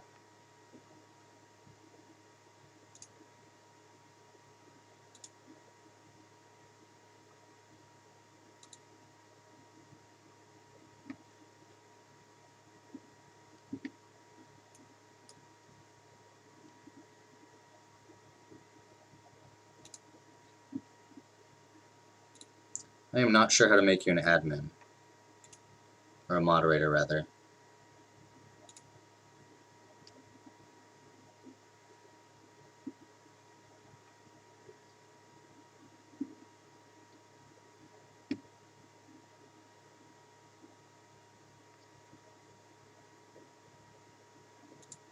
I'll have to ask Alex another time. He's the one who showed me how to do it previously. I expect they'll get a blue flyer, and then they'll mill me.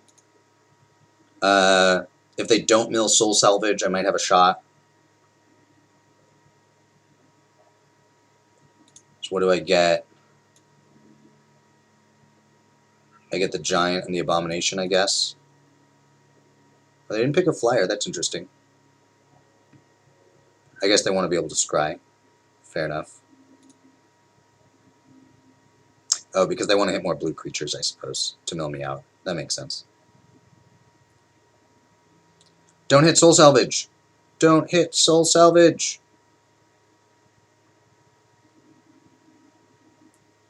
Oh, they didn't hit it. Alright. Top deck Soul Salvage. Come on, Soul Salvage. Yeah. Alright. I'm sending 3/3 first.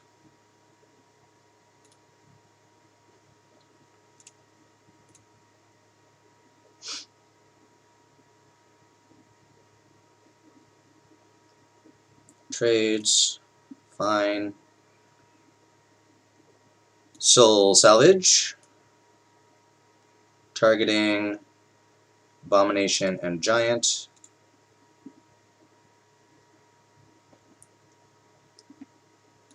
Play a Giant. I can actually play the Abomination this turn too. Alright. Let's see if we can get there. It's going to be close. If their top card is a blue card, which is very likely given that they topped it, a blue creature rather, then I could be in trouble.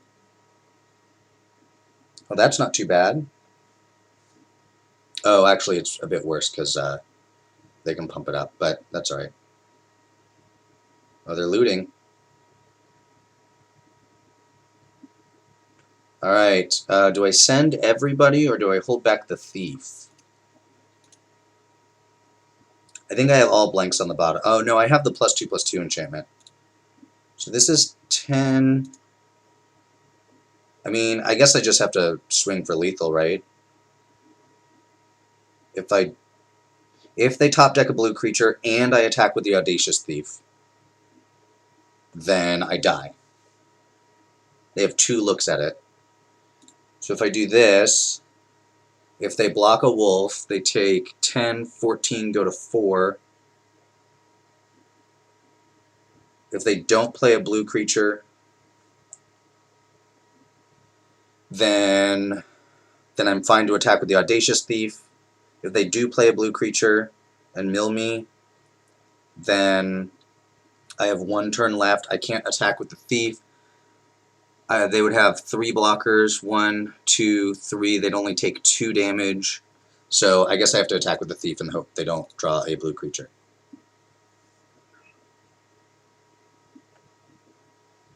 If I draw the +2/+2, though, then I think I actually win this game. Shoot, we missed.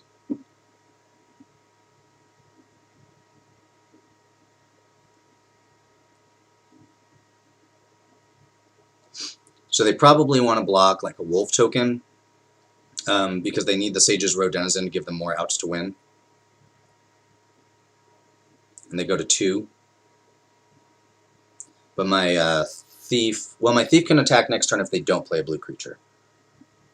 I mean, I guess I'll play this other thief. I can't actually attack with it.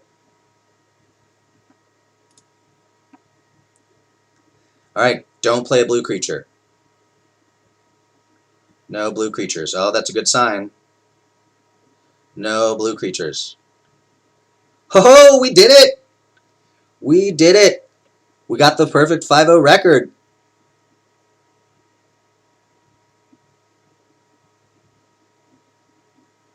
Alright, should we open our packs?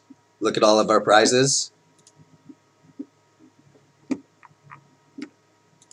Packs.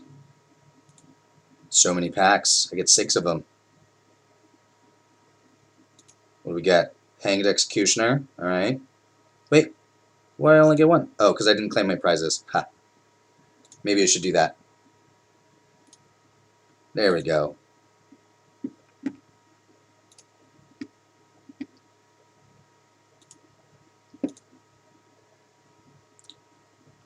What do our spoils look like? Save the packs for drafts. Okay.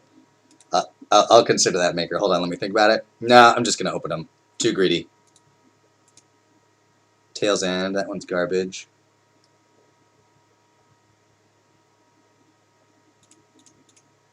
Chandra's Regulator. More garbage. But hey, we're getting the whole set here, which eventually turns into gems, right? Leyline of Combustion. Some more garbage. Agent of Treachery. More garbage. And a Mythic Wildcard. Alright, so what time is it? So I was planning to be done in 10 minutes. I did start late. What is going on? It appears my magic arena has died. How about I boot up Eternal? I'll show you guys a few minutes of Eternal. And then be done. So Eternal is a Magic clone. It's made by Direwolf Games, which includes some Magic pros like LSV. I think Patrick Chapin maybe too. Um, the decks are 75 cards instead of 60. It's digital, so digital only. So they do some neat abilities that would only work in a digital card game. You start at 25 life instead of 20, and then mana is slightly different. So when you play a land, they're called sigils, or power cards. Sigils are like basic lands. But when you play a land, it gives you influence of whatever color it is, and you need a certain amount of influence to play cards. But when the power that you use to play cards, or the mana, if you will, is just it's colorless. Basically, you just have to have the appropriate amount of influence. So you can get color screwed, but once you get there, if you have a whole hand of, say, black cards, once you have enough influence to play your black cards, you don't get color screwed on the black. So otherwise, it's basically the same as Magic. There's also a draft portion, but I'm not going to go through that right now. I'll play on the ranked ladder. Show you the deck I'm playing with right now.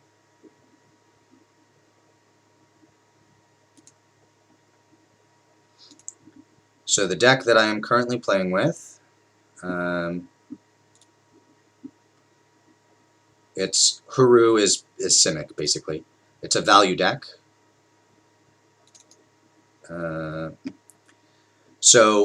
Remember, 75 cards. You have to have a minimum of a third of your deck lands, or it won't let you do it. So Justice Sigil is basically a forest. Primal Sigil is basically an island. So we got those. Cobalt Waystone is basically an island, but when it comes into play, if I have 4 blue influence, then I get Aegis. Aegis is like hexproof, but only one time hexproof. Also, instead of just target, it's everything. So Aegis can actually prevent a creature from dying to Wrath of God, or in this case, it's called something Justice Harsh Rule is what it's called in the set. Crest of Order. This is basically the Simic temple. Banner is a blue-green land. I can use Magic terms, by the way. I'm not going to use the appropriate terms. It comes into play tapped. That's what depleted means, unless I have a unit. This is a blue-green land, comes in untapped as long as I only have blue and green cards in my deck. And this is a blue-green card that comes in tapped unless I have a basic land, so Justice Sigil or Primal Sigil. Defiance kills an attacking creature that's cheap, or stuns an attacking creature. Stun is like tap, and it doesn't untap for a turn. Gust Rider is a 1/1 flyer. Onslaught means if you've attacked this turn when you play it, then it triggers. So it's a draw 2, discard 2. Unstable Form has Echo, which means when you draw it, it creates another copy of itself and goes into your hand, so you draw 2 of it. It transforms a random unit into transforms a unit into a random unit that costs 1 more. It's not generally a very good card, but it's like drawing 2 when you draw it, and I have effects like this that allow me to discard it. And sometimes it gives you answers to creatures that you otherwise couldn't answer, even though you make them more expensive. They often get worse if it's a really good creature. This is basically just go find an island and you get Aegis you get Aegis. I only have 1 of it. This guy is a 2/1. It attacks as a 4/3 if I've played a land this turn. Also does Renown, which means the first time I target it, you get that ability, which is go find a Justice Sigil, put it into play. This is draw 2, put a card from your hand on top of your deck. It has some synergies with things like Unstable Form, so that when you draw it again, you draw 2 of them. Privileged Rank is go find 2 Justice Sigils and put them into your hand. But if you discard Privileged Rank, you get to play it. So it sort of has Madness 0. Rhyme Conclave Smuggler is a 3/2. If with Onslaught you get Aegis and it gets Aegis. when you play it, you get to go swap a card from your hand with your black market that's either green or blue. I'll explain the market in a minute. This is a 2/2 flyer that lets you swap for a green card out of your market. This is a 3/3 with revenge, which means when it dies the first time, it gets shuffled into the top 10 cards of your library, and then when you play it, or when you draw it again, it comes into play for free, and you draw a new card to replace it. When I play it, I get a 1 cost. The only 1 cost are these Gust Riders. This is a draw 3, discard 1. This is Wrath of God for 5 mana. This is a 3/3 when you draw it. That's what Fate means. You get a deal 1 damage spell for 1. That's another thing that combos with the second sight, or gives me 2 draws on the Gust Rider, or for Honor the Claws discard. And then the win conditions are Rost. It's a 7/7 trample. That's what Overwhelm means. Warp, which means if it's on top of your deck, it'll show you that it's on top of your deck, and you can play it from the top of your deck. And it has Entomb, which means when this dies, then you can play it again shifted. Shifted means it's basically like the time counters from Time Spiral. I can't think of that ability right now. But it's sort of exiled. I say sort of because you can't target it, but it is in play, so you could still Wrath a shifted creature away. So it stays that way for 3 turns, and then the 3rd turn it comes into play and is unblockable that turn. It's 5 mana, but you have to have 5 blue sources to be able to play it, so it's hard to play on 5. And this is the same way, but on the green side, it also has Warp, it has Flying, and if you play it after you've attacked with a creature, yes, Suspend, thank you, Maker.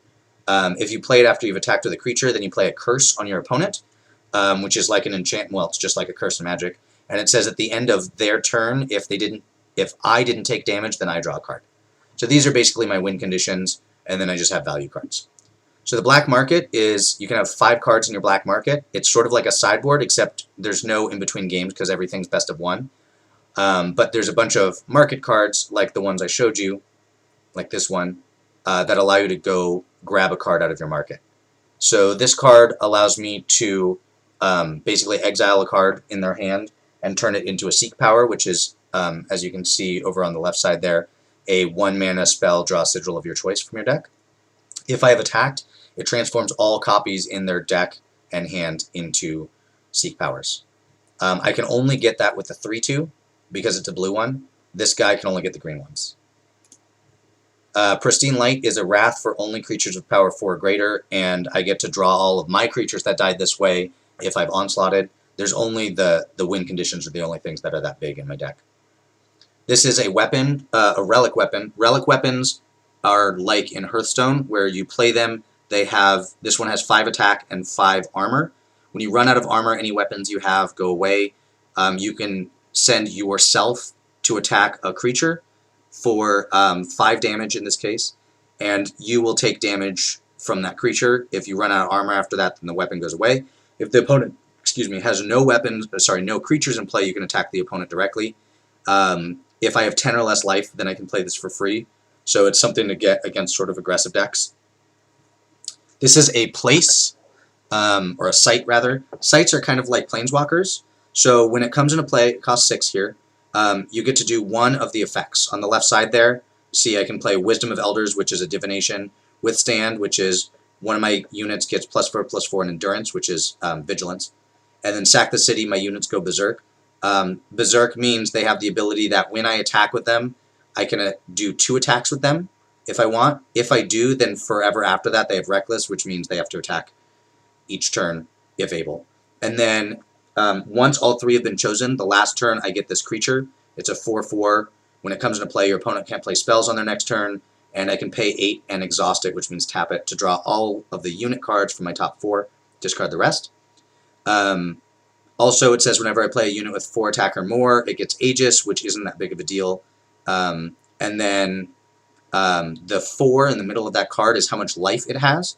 So creatures in this game have toughness, just like in Magic, so the damage goes away at the end. But the life on the sites does not, the damage on it doesn't go away. When you attack, you can send all of your creatures at a site or at the player. You can't split them. And if a site dies, it just dies. And then Martyrs, Chains, if the game goes long, I win with this. At the end of my turn, I double the attack and health of all of my units, and empower means whenever I play a land or a power card. So whenever I play a power card, I get to kill an enemy unit. So that's the deck. I am currently I think I'm in gold rank 1.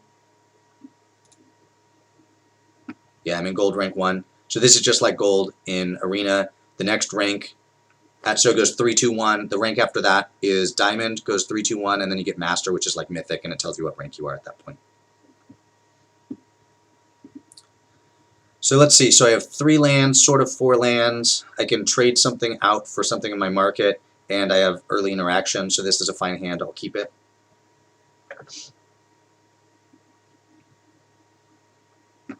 So this card, if you have 2 units in your hand that share the same type, so creature type basically, then you get to choose which color you get out of it.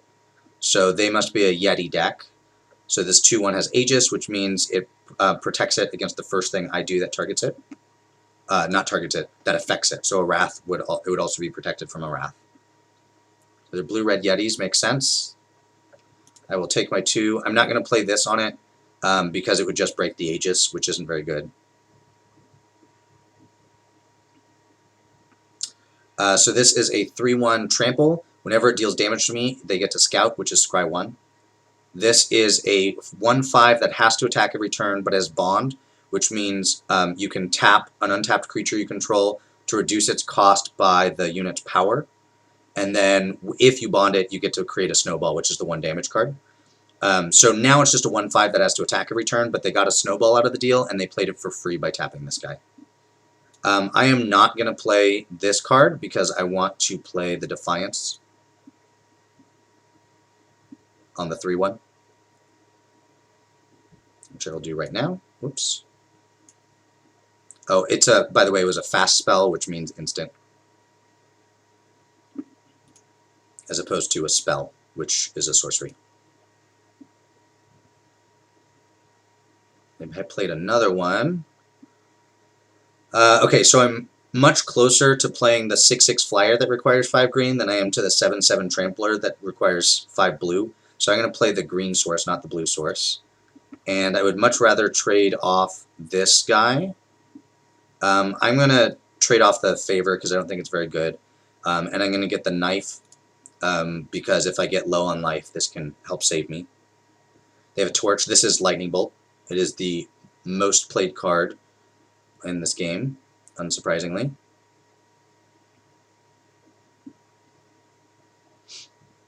So it's not looking good. So this one, if they target it, they'll get a snowball. It's just a 2/1. What do I have left in my black market? This Pristine Light's not very good here. I guess I could grab the Palace. That's not very good. I'd be trading off a 3/2. The 3/2 might actually just be better.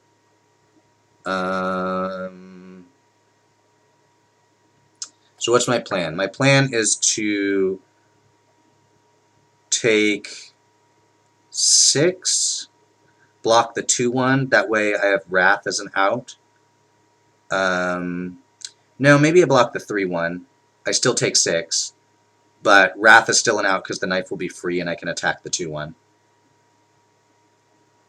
So if I'm doing that, then that means that I want to, if I trade off the 3/2, it would be for the Palace. The Palace is not very good right now.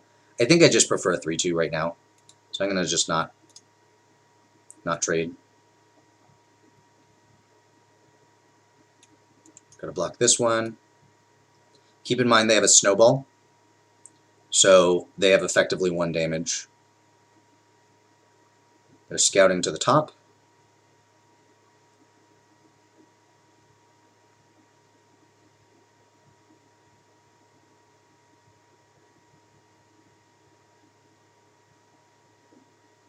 There we go, found the Wrath. That's exactly what I wanted. So I'm going to play this first and kill the 2/1 because it doesn't die to Wrath, and then I'm going to Wrath. So we're stable, but they do have a Lord in the deck that also says whenever you play a Yeti, it deals 1 damage to the opponent. Alright, so this is plus $1 spell damage, and they get to swap for a red or blue card out of their market. I will have to kill that because of the snowball. So Rast is on top, which I can't play because I don't have the 5 blue. Definitely going to kill this. I could play Honor the Claws. To draw 3 and discard 1. But then I can't play a creature afterwards. I do have Onslaught up. So I'm going to go ahead and play this, which gives it and me Aegis, which is pretty important here. And I'm going to trade it out for this Palace. The Palace could do something. Obviously, I can't play it this turn, or next turn, because I'm drawing Rast.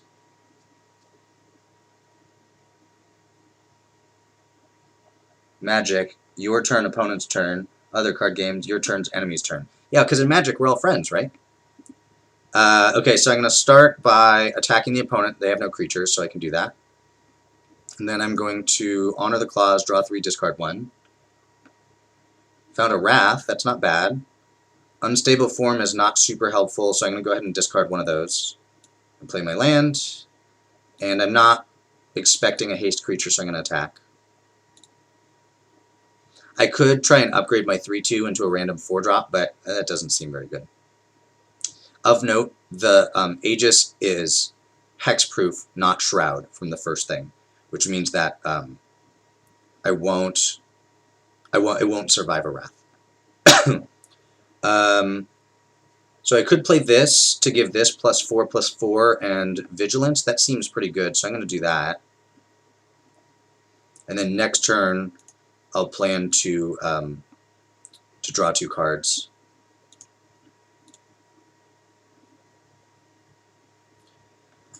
I don't think I want to attack the 2/1.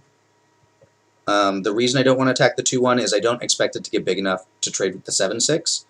And if they don't play a creature and have to block, then I get to attack them for 5. What does this do? Summon, stun an enemy unit, renown, play a snow fort, which is a